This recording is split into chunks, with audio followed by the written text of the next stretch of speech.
फरीदा बार पराए बैसना साई मुझे ना दे जे तू एवें रखसी जियो शरीरो ले।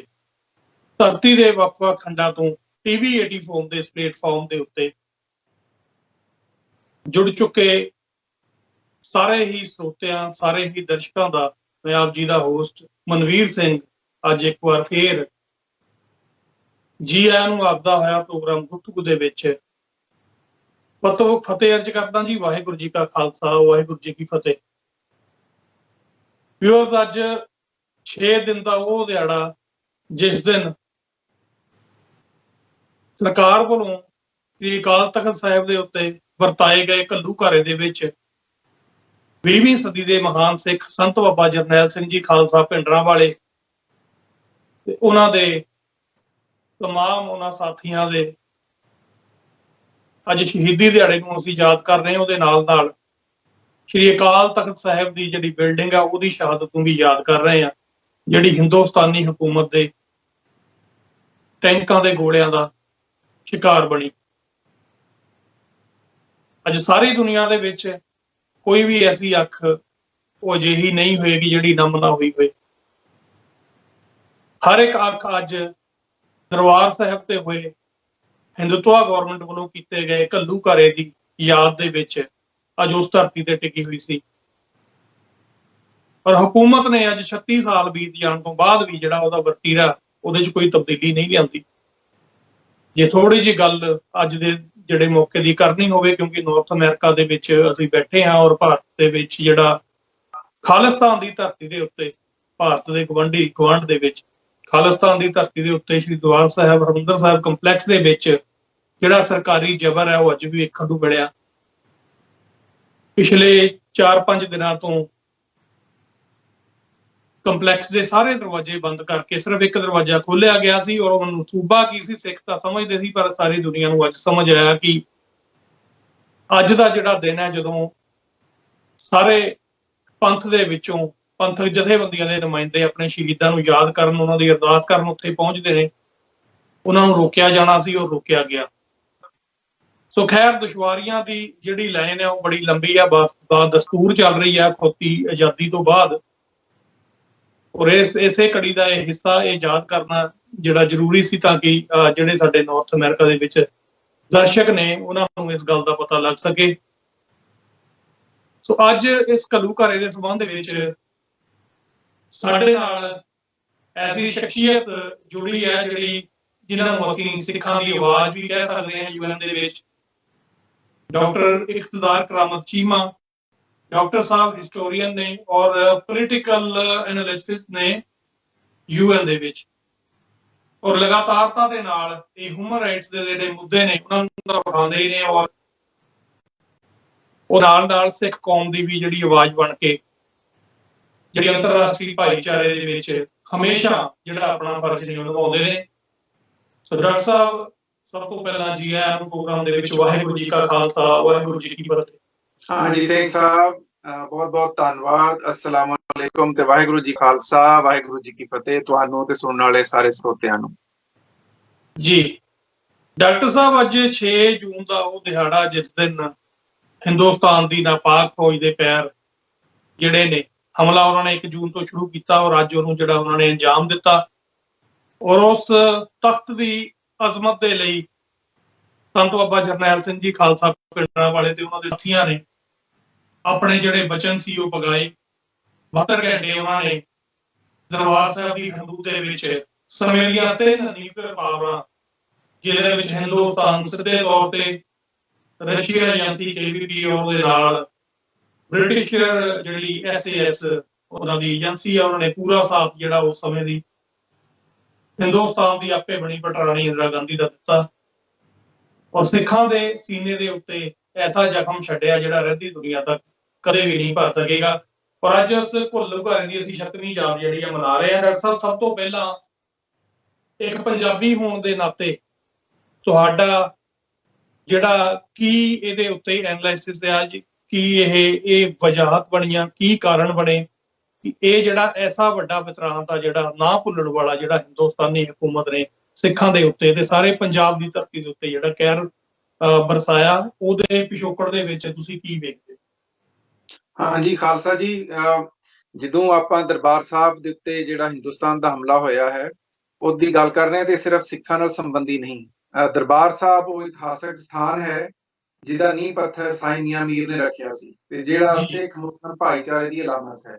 ਸੋ ਜੀ ਸ੍ਰੀ ਦਰਬਾਰ ਸਾਹਿਬ ਦਾ ਜਿੰਨਾ ਆਦਰ ਮਾਣ ਸਿੱਖ ਕੌਮ ਦੇ ਦਿਲ 'ਚ ਹੈ ਓਨਾ ਹੀ ਹਰ ਪੰਜਾਬੀ ਮੁਸਲਮਾਨ ਦੇ ਦਿਲ 'ਚ ਹੈ। ਔਰ ਉੱਥੇ ਸਿਰਫ ਦਰਬਾਰ ਸਾਹਿਬ ਦੀ ਸ਼ਹੀਦੀ ਨਹੀਂ ਹੋਈ, ਸੰਤ ਜਰਨੈਲ ਸਿੰਘ ਖਾਲਸਾ ਭਿੰਡਰਾਂਵਾਲਿਆਂ ਦੀ ਸ਼ਹੀਦੀ ਨਹੀਂ ਹੋਈ, ਬਲਕਿ ਜਿਸ ਤਰੀਕੇ ਨਾਲ ਅਕਾਲ ਤਖਤ ਸਾਹਿਬ ਨੂੰ ਜਿਹੜਾ ਸਿੱਖ ਕੌਮ ਦੀ ਸਿਆਸਤ ਤੇ ਬਾਦਸ਼ਾਹੀ ਤੇ ਧਰਮ ਦੀ ਅਲਾਮਤ ਹੈ ਉਹਨੂੰ ਢਾਹ ਢੇਰੀ ਕੀਤਾ ਗਿਆ। ਸਿੱਖ ਰੈਫਰੈਂਸ ਲਾਇਬ੍ਰੇਰੀ ਔਰ ਉਹਦੇ 'ਚ ਗੁਰੂ ਗ੍ਰੰਥ ਸਾਹਿਬ ਜੀ ਦੀ ਕਿੰਨੇ ਹੀ ਜਿਹੜੇ ਲੱਖਾਂ ਔਰ ਹਜ਼ਾਰਾਂ ਉਹ ਗੁਰੂ ਸਾਹਿਬ ਦੀਆਂ ਦੇ ਸਰੂਪ ਉਹਨਾਂ ਦੀ ਬੇਅਦਬੀ ਕੀਤੀ ਗਈ ਔਰ ਉਹ ਇਤਿਹਾਸਿਕ ਸ਼ੈਵਾਂ ਜਿਨ੍ਹਾਂ ਨੂੰ ਗੁਰੂਆਂ ਦੀ ਸ਼ੋਅ ਪ੍ਰਾਪਤ ਸੀ ਉਹਨਾਂ ਨੂੰ ਵੀ ਲੁੱਟਿਆ ਗਿਆ। ਸੋ ਇਹ ਸਿਰਫ ਇੱਕ ਛੋਟੀ ਜਿਹੀ ਘਟਨਾ ਨਹੀਂ ਹੈ, ਇਹ ਏਡੀ ਵੱਡੀ ਘਟਨਾ ਹੈ। ਅਕਾਲ ਤਖਤ ਸਾਹਿਬ ਨੂੰ ਬਹੁਤ ਵਾਰੀ ਢਾਹ ਢੇਰੀ ਕੀਤਾ ਗਿਆ, ਲੇਕਿਨ ਜਿਸ ਤਰ੍ਹਾਂ ਦੀ ਦਰਬਾਰ ਸਾਹਿਬ ਦੀ, ਅਕਾਲ ਤਖਤ ਸਾਹਿਬ ਦੀ ਤੇ ਗੁਰੂ ਗ੍ਰੰਥ ਸਾਹਿਬ ਦੀ ਛਵੀਆਂ ਦੀ ਜਿਸ ਤਰ੍ਹਾਂ ਦੀ ਬੇਹੁਰਮਤੀ ਇੰਡੀਅਨ ਸਰਕਾਰ ਨੇ ਕੀਤੀ 1984 ਜੂਨ ਦੇ ਵਿੱਚ, ਇਹਦੀ ਮਿਸਾਲ ਕਿਤੇ ਤਾਰੀਖ 'ਚ ਨਹੀਂ ਮਿਲਦੀ। ਔਰ ਉਹ ਦਿਨ ਚੁਣਿਆ ਗਿਆ ਜਦ ਪੰਜਵੇਂ ਪਾਤਸ਼ਾਹ ਦਾ ਸ਼ਹੀਦੀ ਦਾ ਦਿਹਾੜਾ ਸੀ, ਕਿਉਂਕਿ ਉਹਨਾਂ ਨੂੰ ਪਤਾ ਸੀ ਕਿ ਸੰਗਤ ਉੱਥੇ ਸਭ ਬਹੁਤ ਵੱਡੀ ਤਾਦਾਦ 'ਚ ਹੋਏਗੀ। ਸੋ ਪੰਜਵੇਂ ਪਾਤਸ਼ਾਹ ਦੀ ਸ਼ਹੀਦੀ ਹੋਵੇ ਜਾਂ ਦਰਬਾਰ ਸਾਹਿਬ ਤੇ ਹਮਲਾ ਹੋਵੇ, ਉਹਦਾ ਕਾਰਨ ਇੱਕ ਹੀ ਹੈ। ਪੰਜਵੇਂ ਪਾਤਸ਼ਾਹ ਦੀ ਸ਼ਹੀਦੀ ਕਰਾਉਣ ਵਾਲਾ ਬਾਦਸ਼ਾਹ ਜਹਾਂਗੀਰ ਵੀ ਇਸ ਸ਼ਹਿਰ ਤੋਂ ਛੱਡਦਾ ਸੀ ਕਿ ਸਿੱਖ ਆਪਣੀ ਇੱਕ ਵੱਖਰੀ ਹੋਂਦ ਦੇ ਪਹਿਰਾ ਦੇ ਰਹੇ ਨੇ ਔਰ ਉਹਨੂੰ ਜਿਜ਼ੀਆ ਨਹੀਂ ਦਿੰਦੇ। ਔਰ ਸਰਕਾਰਾਂ ਜਿਹੜੀਆਂ ਨੇ ਉਹ ਕਦੇ ਵੀ ਇਹਨਾਂ ਸ਼ਾਵਾਂ ਨੂੰ ਬਰਦਾਸ਼ਤ ਨਹੀਂ ਕਰਦੀਆਂ। ਸੋ ਜੋ ਜੂਨ 84 'ਚ ਹੋਇਆ ਹਿੰਦੁਸਤਾਨੀ ਸਰਕਾਰ ਨੇ ਕੀਤਾ, ਉਹ ਕੋਈ ਇੱਕਦਮ ਹੋਈ ਘਟਨਾ ਨਹੀਂ ਸੀ।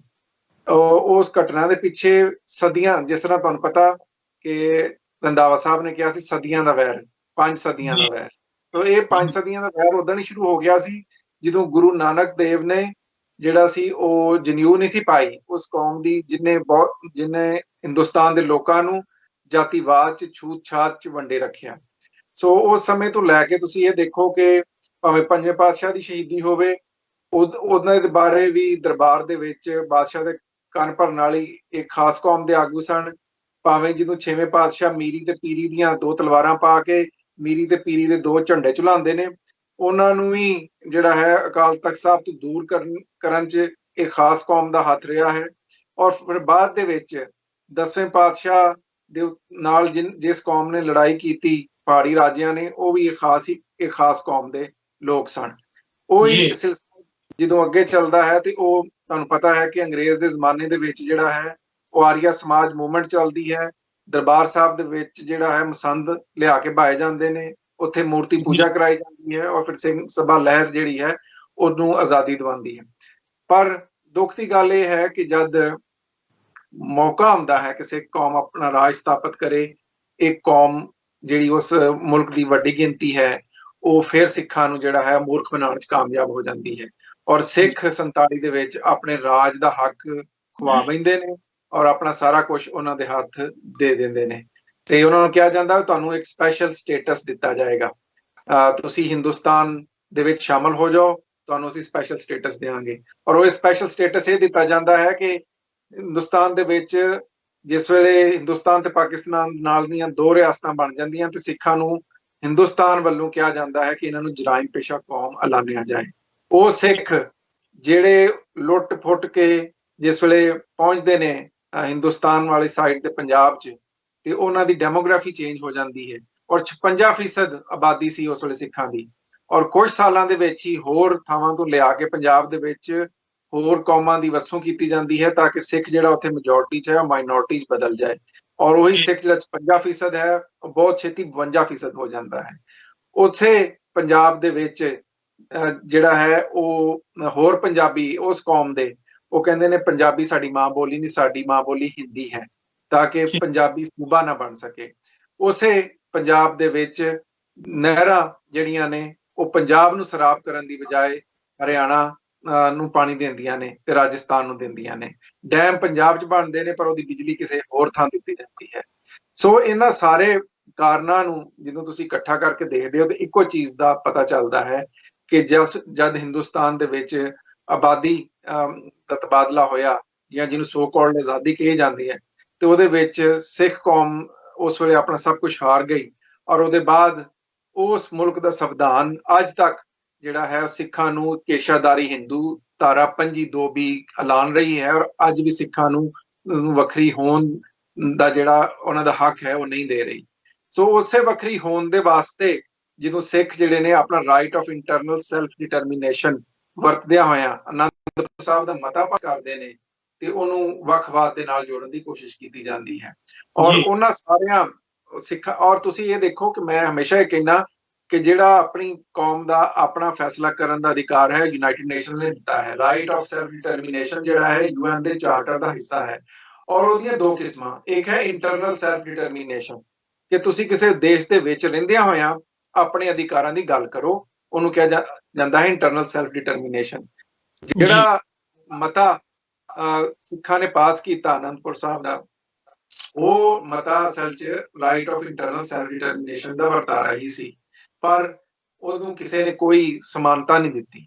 ਔਰ ਫਿਰ ਤੁਹਾਨੂੰ ਪਤਾ ਹੈ ਕਿ ਉਹ ਲੋਕ ਜਿਹੜੇ ਹਿੰਦੁਸਤਾਨੀ ਸਰਕਾਰ ਲਈ ਸੇਵਾਵਾਂ ਨਿਭਾਉਂਦੇ ਆਏ, ਉਹਨਾਂ ਨੂੰ ਵੀ ਨਹੀਂ ਬਖਸ਼ਿਆ ਗਿਆ। ਬਾਰਡਰ ਦੇ ਉੱਤੇ ਉਹਨਾਂ ਨੂੰ ਇੱਕ ਆਮ ਪੁਲਿਸ ਵਾਲੇ ਨੇ ਰੋਕ ਲਿਆ ਸੀ। ਇਹ 84 ਦੀ ਗੱਲ ਹੈ ਕਿ ਤੂੰ ਗੱਡੀ ਤੋਂ ਥੱਲੇ ਉਤਰ। ਉਹਨੇ ਕਿਹਾ ਵੀ ਮੈਂ ਤਾਂ ਐਡੇ ਵੱਡਾ ਅਧਿਕਾਰੀ ਹੈਗਾ ਵਾ ਇੰਡੀਅਨ 에ਅਰਫੋਰਸ ਦਾ। ਉਹਨੇ ਕਿਹਾ ਹੈ ਤਾਂ ਤੂੰ ਸਿੱਖ ਹੈ ਨਾ। ਸੋ ਇਸ ਤਰ੍ਹਾਂ ਦਾ ਜਦੋਂ ਸਿੱਖਾਂ ਦੇ ਨਾਲ ਵਰਤਾਰਾ ਕੀਤਾ ਗਿਆ, ਪੰਜਾਬ ਦੇ ਹੱਕ ਖੋਏ ਗਏ, ਤੇ ਫਿਰ ਉਸ ਸਮੇਂ ਜਿਹੜੇ ਸਪਿਰਿਟ ਗੁਰੂ ਸਾਹਿਬ ਛੱਡ ਕੇ ਗਏ ਸਿੱਖਾਂ ਵਾਸਤੇ, ਜਿਹੜੀ ਇੱਕੋ ਹੀ ਗੱਲ ਹੈ, ਜਾਂ ਬਾਦਸ਼ਾਹ ਜਾਂ ਬਾਗੀ। ਸੋ ਉਸੇ ਸ਼ਹਿਰ ਨੂੰ ਪਾਉਣ ਲਈ ਸੰਤ ਜਰਨੈਲ ਸਿੰਘ ਜੀ ਖਾਲਸਾ ਭਿੰਡਰਾਂਵਾਲੇ ਸਿੱਖ ਕੌਮ ਦੀ ਆਵਾਜ਼ ਬਣ ਕੇ ਉੱਠੇ, ਔਰ ਉਹਨਾਂ ਨੇ ਸਿੱਖਾਂ ਲਈ ਸੰਘਰਸ਼ ਸ਼ੁਰੂ ਕੀਤਾ। ਔਰ ਉਹ ਸਾਰਾ ਜਿੰਨਾ ਸੰਘਰਸ਼ ਸੀ, ਬਹੁਤ ਸਾਰੇ ਲੋਕ ਜਿਹੜੇ ਨੇ ਉਹ ਸੰਤ ਜਰਨੈਲ ਸਿੰਘ ਜੀ ਖਾਲਸਾ ਭਿੰਡਰਾਂਵਾਲਿਆਂ ਦੇ ਨਾਲ ਬਹੁਤ ਸਾਰੀਆਂ ਸ਼ਮਾਂ ਜੋੜ ਦਿੰਦੇ ਨੇ। ਕੋਈ ਇਹਨਾਂ ਨੂੰ ਟੈਰਰਿਸਟ, ਉੱਥੇ ਦੀ ਸਰਕਾਰ ਨੇ ਬੜੀ ਕੋਸ਼ਿਸ਼ ਕੀਤੀ ਇਹਨਾਂ ਸਾਲਾਂ 'ਚ ਕਿ ਉਹਨਾਂ ਨੂੰ ਟੈਰਰਿਸਟ ਕਰਾਰ ਦੇ ਔਰ ਉਹਨਾਂ ਨੂੰ ਇਸ ਤਰ੍ਹਾਂ ਦੀਆਂ ਚੀਜ਼ਾਂ ਉਹਨਾਂ ਦੇ ਨਾਂ ਨਾਲ ਲਾਉਣ ਦੀ ਕੋਸ਼ਿਸ਼ ਕਰਦੀ ਹੈ। ਪਰ ਸੰਤਾਂ ਦੇ ਉੱਤੇ ਹਿੰਦੁਸਤਾਨ ਦੇ ਵਿੱਚ ਸਿਰਫ ਇੱਕ ਹੀ ਕੇਸ ਚੱਲਿਆ ਹੈ, ਜਿਹੜਾ ਲਾਲਾ ਜਗਤ ਨਾਰਾਇਣ ਦੀ ਕਤਲ ਦਾ ਕੇਸ ਸੀ, ਜਿਹਦੇ ਉੱਤੇ ਗ੍ਰਿਫਤਾਰ ਵੀ ਹੋਏ, ਉਹਨਾਂ ਦਾ ਟ੍ਰਾਇਲ ਵੀ ਹੋਇਆ, ਪਰ ਜਿਹੜਾ ਉਹਨਾਂ ਨੂੰ ਇਸ ਤੋਂ ਬਰੀ ਵੀ ਕੀਤਾ ਗਿਆ। ਔਰ ਫਿਰ ਉਸ ਵਕਤ ਦਾ ਜਿਹੜਾ ਹੋਮ ਮਿਨਿਸਟਰ ਸੀ, ਉਹਦੀ ਇੰਡੀਆ ਦੇ ਪਾਰਲੀਮੈਂਟ ਦੇ ਵਿੱਚ ਕਲੀਅਰ ਸਟੇਟਮੈਂਟ ਹੈ ਕਿ ਸੰਤਾਂ ਦੇ ਬਾਰੇ ਸਾਨੂੰ ਕੋਈ ਪ੍ਰੂਫ ਨਹੀਂ ਮਿਲਿਆ। ਪਰ ਤੁਹਾਨੂੰ ਇਹ ਪਤਾ ਹੈ ਕਿ ਜਿਹੜਾ ਦਰਬਾਰ ਸਾਹਿਬ ਤੇ ਹਮਲਾ ਹੈ, ਉਹ 84 ਤੋਂ ਬਹੁਤ ਪਹਿਲਾਂ ਪਲਾਨ ਕਰ ਦਿੱਤਾ ਗਿਆ ਸੀ। ਤੁਸੀਂ ਜਨਰਲ ਸਿਨਹਾ ਦੀ ਕਿਤਾਬ ਪੜ੍ਹੋ, ਜਿਹੜਾ vice chief of army staff ਰਿਹਾ, ਉਹਨੇ ਬੜੇ ਕਲੀਅਰਲੀ ਲਿਖਿਆ ਹੈ ਕਿ ਇੰਦਰਾ ਗਾਂਧੀ ਨੇ ਬਹੁਤ ਪਹਿਲਾਂ 84 ਤੋਂ ਪਹਿਲਾਂ ਦਰਬਾਰ ਸਾਹਿਬ ਤੇ ਹਮਲੇ ਦਾ ਪਲਾਨ ਜਿਹੜਾ ਸੀ ਉਹ ਤਿਆਰ ਕੀਤਾ ਸੀ, ਔਰ ਉਹਨੂੰ ਹਮਲਾ ਕਰਨ ਦਾ ਵੀ ਕਿਹਾ ਸੀ, ਲੇਕਿਨ ਜਨਰਲ ਸਿਨਹਾ ਇਸ ਗੱਲ ਦੇ ਉੱਤੇ ਰਾਜ਼ੀ ਨਹੀਂ ਸੀ ਹੋਇਆ। ਫਿਰ ਜਿਸ ਤਰ੍ਹਾਂ ਤੁਸੀਂ ਜ਼ਿਕਰ ਕੀਤਾ ਕਿ ਜਿਸ ਮੁਲਕ ਦਾ ਮੈਂ ਸਿਟੀਜ਼ਨ ਹਾਂ, ਜਿਸ ਮੁਲਕ ਦਾ ਮੈਂ ਦੇਸ਼, ਸਾਡਾ ਜਿਹੜਾ ਦੇਸ਼ ਹੈ ਯੂਨਾਈਟਿਡ ਕਿੰਗਡਮ, ਇੱਥੇ ਦੀਆਂ ਖੁਫੀਆ ਏਜੰਸੀਆਂ ਨੂੰ ਕਿਹਾ ਗਿਆ ਦਰਬਾਰ ਸਾਹਿਬ ਤੇ ਹਮਲੇ ਦੇ ਪਲਾਨ ਬਣਾਉਣ ਵਾਸਤੇ, ਉਹਦੇ 'ਚ ਸਹਾਇਤਾ ਕਰਨ ਵਾਸਤੇ। ਔਰ ਰਸ਼ੀਆ ਦੀ ਗੱਲ ਵੀ ਸਾਡੇ ਸਾਹਮਣੇ ਹੈ। ਸੋ ਇਹ ਸਾਰਾ ਕੁਝ ਜਿਹੜਾ ਹੈ ਇਹ ਸਿਰਫ ਸਿੱਖਾਂ ਨੂੰ ਸਬਕ ਸਿਖਾਉਣ ਲਈ। ਔਰ ਇੰਦਰਾ ਗਾਂਧੀ, ਅਸੀਂ ਅੱਗੇ ਤੁਹਾਡੇ ਇਸ ਪ੍ਰੋਗਰਾਮ 'ਚ ਗੱਲ ਕਰਾਂਗੇ ਕਿ ਇੰਦਰਾ ਗਾਂਧੀ ਜਿਨੇ ਭਾਰਤ ਦੇ ਸੰਵਿਧਾਨ ਦੀਆਂ ਧੱਜੀਆਂ ਉਡਾਈਆਂ ਮੁਲਕ ਦੇ ਵਿੱਚ ਐਮਰਜੈਂਸੀ ਲਾ ਕੇ, ਜਿਨੇ ਇੰਡੀਆ ਦੀ ਜੁਡੀਸ਼ਰੀ ਨੂੰ ਤਬਾਹ ਕੀਤਾ ਜੱਜਾਂ ਦੀ ਸੀਨੀਅਰਿਟੀ ਬਾਈਪਾਸ ਕਰਕੇ, ਔਰ ਉਹ ਇੰਦਰਾ ਗਾਂਧੀ ਜਿਹਨੂੰ ਉੱਥੇ ਦੀ ਅਦਾਲਤ ਨੇ ਡੀ-ਸੀਟ ਕਰ ਦਿੱਤਾ ਇਲੈਕਟੋਰੇਟ ਤੋਂ, ਉਹ ਇੰਦਰਾ ਗਾਂਧੀ ਜਿਹੜੀ ਦਿਮਾਗੀ ਤੌਰ ਤੇ ਇੱਕ ਬਹੁਤ ਵੱਡੀ ਡਿਕਟੇਟਰ ਸੀ, ਭਾਵੇਂ ਇੱਕ ਪ੍ਰੋਸੀਜਰਲ ਡੈਮੋਕ੍ਰੇਸੀ ਦੇ ਹੇਠ ਉਹ ਪ੍ਰਾਈਮ ਮਿਨਿਸਟਰ ਇਲੈਕਟ ਹੋ ਕੇ ਆਈ।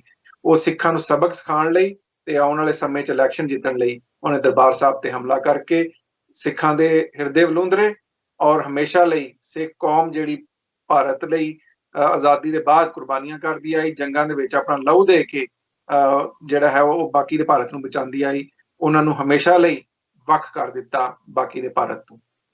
ਜੀ, ਸੋ ਡਾਕਟਰ ਸਾਹਿਬ, ਮੈਂ ਇੱਥੇ ਜ਼ਰੂਰ ਪਾਕਿਸਤਾਨ ਦੇ ਹਵਾਲੇ ਨਾਲ ਤੁਹਾਡੇ ਕੋਲੋਂ ਇੱਕ ਦੋ ਜਿਹੜੇ ਸਵਾਲ ਨੇ ਜ਼ਰੂਰ ਪੁੱਛਣੇ ਚਾਹਾਂਗਾ ਇਸ ਘਟਨਾ ਨਾਲ ਸੰਬੰਧਿਤ। ਜਦੋਂ ਸਰਕਾਰੀ ਪ੍ਰੋਪੋਗੰਡਾ ਜਿਹੜਾ ਅਸੀਂ ਵੇਖਦੇ ਹਾਂ ਹਿੰਦੁਸਤਾਨ ਦੀ ਗੌਰਮੈਂਟ ਦਾ, ਉਸ ਪ੍ਰੋਪੋਗੰਡੇ ਦੇ ਵਿੱਚ ਇੱਕ ਅਹਿਮ ਤੌਰ ਤੇ ਮੁੱਦਾ ਜਿਹੜਾ ਉਛਾਲਿਆ ਜਾਂਦਾ ਉਹ ਇਹ ਹੈ ਕਿ ਜੇ ਅਸੀਂ ਇਹ ਅਟੈਕ ਹੈ ਜਿਹੜਾ ਨਾ ਕਰਦੇ ਤੇ ਪਾਕਿਸਤਾਨ ਨੇ ਹੈਲਪ ਕਰਨੀ ਸੀ ਤੇ ਭਿੰਡਰਾਂਵਾਲਾ ਨੇ ਖਾਲਿਸਤਾਨ ਦਾ ਐਲਾਨ ਕਰ ਦੇਣਾ ਸੀ। ਇਹਦੇ ਚ ਕਿੰਨੀ ਕੁ ਸੱਚਾਈ?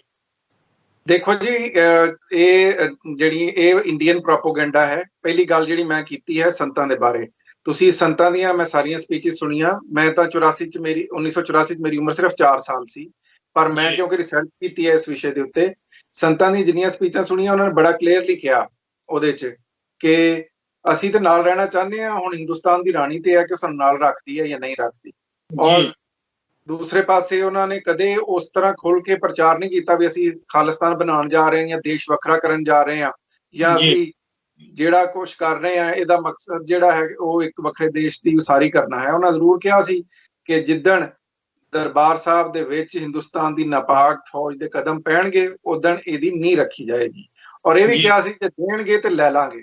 ਸੋ ਸੰਤਾਂ ਦਾ ਜਿਹੜਾ ਇਹ ਪ੍ਰਚਾਰ ਹੈ ਉਹਨੂੰ ਅਗਰ ਤੁਸੀਂ ਦੇਖੋ ਤੇ ਉਹ ਸੇਮ ਹੀ ਉਹ ਪ੍ਰਚਾਰ ਹੈ ਜਿਹੜਾ ਕਾਇਦ ਆਜ਼ਮ ਮੁਹੰਮਦ ਅਲੀ ਜਿਨਾਹ ਦਾ ਸੀ। ਕਾਇਦ ਆਜ਼ਮ ਮੁਹੰਮਦ ਅਲੀ ਜਿਨਾਹ ਵੀ ਪਾਕਿਸਤਾਨ ਨਹੀਂ ਸੀ ਵੱਖਰਾ ਇੱਕ ਦੇਸ਼ ਦੇ ਤੌਰ ਤੇ ਚਾਹੁੰਦੇ, ਪਰ ਹਿੰਦੂਤਵੀ ਫੋਰਸਾਂ ਨੇ ਹਾਲਾਤ ਇਦਾਂ ਦੇ ਪੈਦਾ ਕਰ ਦਿੱਤੇ ਕਿ ਮੁਸਲਮਾਨਾਂ ਕੋਲ ਵੱਖਰੇ ਘਰ ਦੇ ਇਲਾਵਾ ਦੀ ਮੰਗ ਕਰਨ ਦਾ ਕੋਈ ਜਿਹੜਾ ਹੈ ਉਹ ਹੋਰ ਕੋਈ ਰਾਹ ਨਾ ਰਿਹਾ। ABC ਜਿਹੜਾ ਅਮਰੀਕਨ ਬ੍ਰੌਡਕਾਸਟਿੰਗ ਕੰਪਨੀ, ਉਹਨੂੰ ਕਾਇਦ ਆਜ਼ਮ ਮੁਹੰਮਦ ਅਲੀ ਜਿਨਾਹ ਨੇ ਇੱਕ ਇੰਟਰਵਿਊ ਦਿੱਤਾ ਸੀ ਪਾਕਿਸਤਾਨ ਬਣਨ ਦੇ ਬਾਅਦ। ਜਦ ਉਹਨਾਂ ਨੂੰ ਮੁਬਾਰਕਬਾਦ ਦਿੱਤੀ ਗਈ ਤੇ ਕਿਹਾ ਗਿਆ ਕਿ ਤੁਸੀਂ ਪਾਕਿਸਤਾਨ ਦੇ ਮੋਢੀ ਹੋ, ਤੁਸੀਂ ਪਾਕਿਸਤਾਨ ਬਣਾ ਲਿਆ, ਤੁਹਾਨੂੰ ਮੁਬਾਰਕ ਹੋਏ। ਉਹਨਾਂ ਕਿਹਾ ਜੀ ਮੈਂ ਇਕੱਲਾ ਨਹੀਂ ਬਣਾਇਆ, ਇਹਦੇ ਵਿੱਚ 25% ਹਿੱਸਾ ਨਹਿਰੂ ਦਾ, 25% ਗਾਂਧੀ ਦਾ ਤੇ 25% ਸਰਦਾਰ ਪਟੇਲ ਦਾ ਹੈ। ਕਿਉਂਕਿ ਜਿਸ ਤਰੀਕੇ ਦੀ ਨੀਤੀ ਉਹਨਾਂ ਨੇ ਇਖਤਿਆਰ ਕੀਤੀ, ਜਿਸ ਤਰ੍ਹਾਂ ਮੁਸਲਮਾਨਾਂ ਦੇ ਹੱਕ ਨਾ ਖੋਏ, ਗਾਂਧੀ ਦੀ 1937 ਦੇ ਬਾਅਦ ਜਦੋਂ ਕਾਂਗਰਸ ਮਿਨਿਸਟਰੀਜ਼ ਬਣੀਆਂ ਤੇ ਗਾਂਧੀ ਦੀ ਮੂਰਤੀ ਪੂਜਾ ਮੁਸਲਮਾਨ ਬੱਚਿਆਂ ਨੂੰ ਮਜਬੂਰ ਕੀਤਾ ਗਿਆ। ਗਊ ਰਕਸ਼ਾ ਜੋ ਅੱਜ ਕੱਲ ਹੋ ਰਿਹਾ, ਗਊ ਰਕਸ਼ਾ ਦਾ ਉਹੀ ਸਿਲਸਿਲਾ ਕਾਂਗਰਸ ਮਿਨਿਸਟਰੀ ਚ 1937 ਚ ਕੀਤਾ ਗਿਆ। ਔਰ ਉਸੇ ਤਰ੍ਹਾਂ ਸ਼ੁੱਧੀ ਔਰ ਸੰਗਠਨ ਦੀਆਂ ਮੂਵਮੈਂਟ ਚਲਾਈਆਂ ਗਈਆਂ ਔਰ ਮੁਸਲਮਾਨਾਂ ਨੂੰ ਜਿਹੜਾ ਹੈ ਉਹ ਗਾਂ ਦਾ ਗੋਹਾ ਖਵਾ ਕੇ ਤੇ ਉਹਨਾਂ ਨੂੰ ਕਿਹਾ ਕਿ ਤੁਸੀਂ ਸ਼ੁੱਧੀ ਹੋ ਜਾਓ। ਉਹਦੇ ਬਾਅਦ ਮੁਸਲਮਾਨਾਂ ਨੇ ਸੋਚਿਆ ਵੀ ਹਿੰਦੁਸਤਾਨ ਦੇ ਵਿੱਚ ਸਾਡੇ ਲਈ ਕੋਈ ਥਾਂ ਨਹੀਂ ਹੈ, ਇਸ ਵਾਸਤੇ ਸਾਨੂੰ ਵੱਖਰੇ ਦੇਸ਼ ਦੀ ਲੋੜ ਹੈ। ਸੋ ਇਹੀ ਗੱਲ ਸੰਤਾਂ ਨੇ ਕੀਤੀ ਕਿ ਅਸੀਂ ਰਹਿਣਾ ਚਾਹੁੰਦੇ ਹਾਂ, ਪਰ ਇੱਥੇ ਦੀ ਜਿਹੜੀ ਡਿਕਟੇਟਰ ਹੈ ਇੰਦਰਾ ਗਾਂਧੀ, ਜਿੱਥੇ ਅਸੀਂ ਅੱਗੇ ਗੱਲ ਕਰਾਂਗੇ, ਮੈਂ ਜੋ ਕਹਿ ਰਿਹਾ ਕਿ ਉਹ ਕੋਈ ਡੈਮੋਕ੍ਰੈਟਿਕ ਔਰਤ ਨਹੀਂ ਸੀ ਬਲਕਿ ਬਹੁਤ ਵੱਡੀ ਅਮਰ।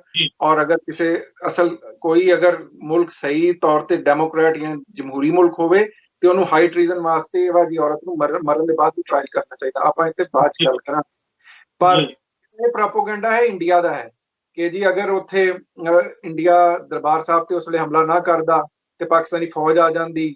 ਬੰਗਲਾਦੇਸ਼ ਜਿਸ ਤਰ੍ਹਾਂ ਇੰਡੀਆ ਦੀ ਫੌਜ ਮੁਕਤੀ ਬਾਨੀ ਬੜੀ, ਫਿਰ ਇੰਡੀਆ ਦੀ ਫੌਜ ਬੜੀ, ਔਰ ਇਹ ਕਿ ਜੀ ਪਾਕਿਸਤਾਨ ਇਹਨੂੰ ਸਮਾਨਤਾ ਦੇਣ ਦਾ, ਖਾਲਿਸਤਾਨ ਦਾ ਐਲਾਨ ਹੋ ਜਾਂਦਾ। ਇਹ ਸਿਰਫ ਇੰਡੀਅਨ ਪ੍ਰੋਪੋਗੈਂਡਾ ਹੈ, ਐਸੀ ਕੋਈ ਗੱਲ ਨਹੀਂ ਹੈ। ਸੰਤਾਂ ਜਿੰਨੀ ਮੂਵਮੈਂਟ ਹੈ ਉਹ ਅਸਲ ਚ ਸਿੱਖ ਹੱਕਾਂ ਦੀ ਮੂਵਮੈਂਟ ਹੈ।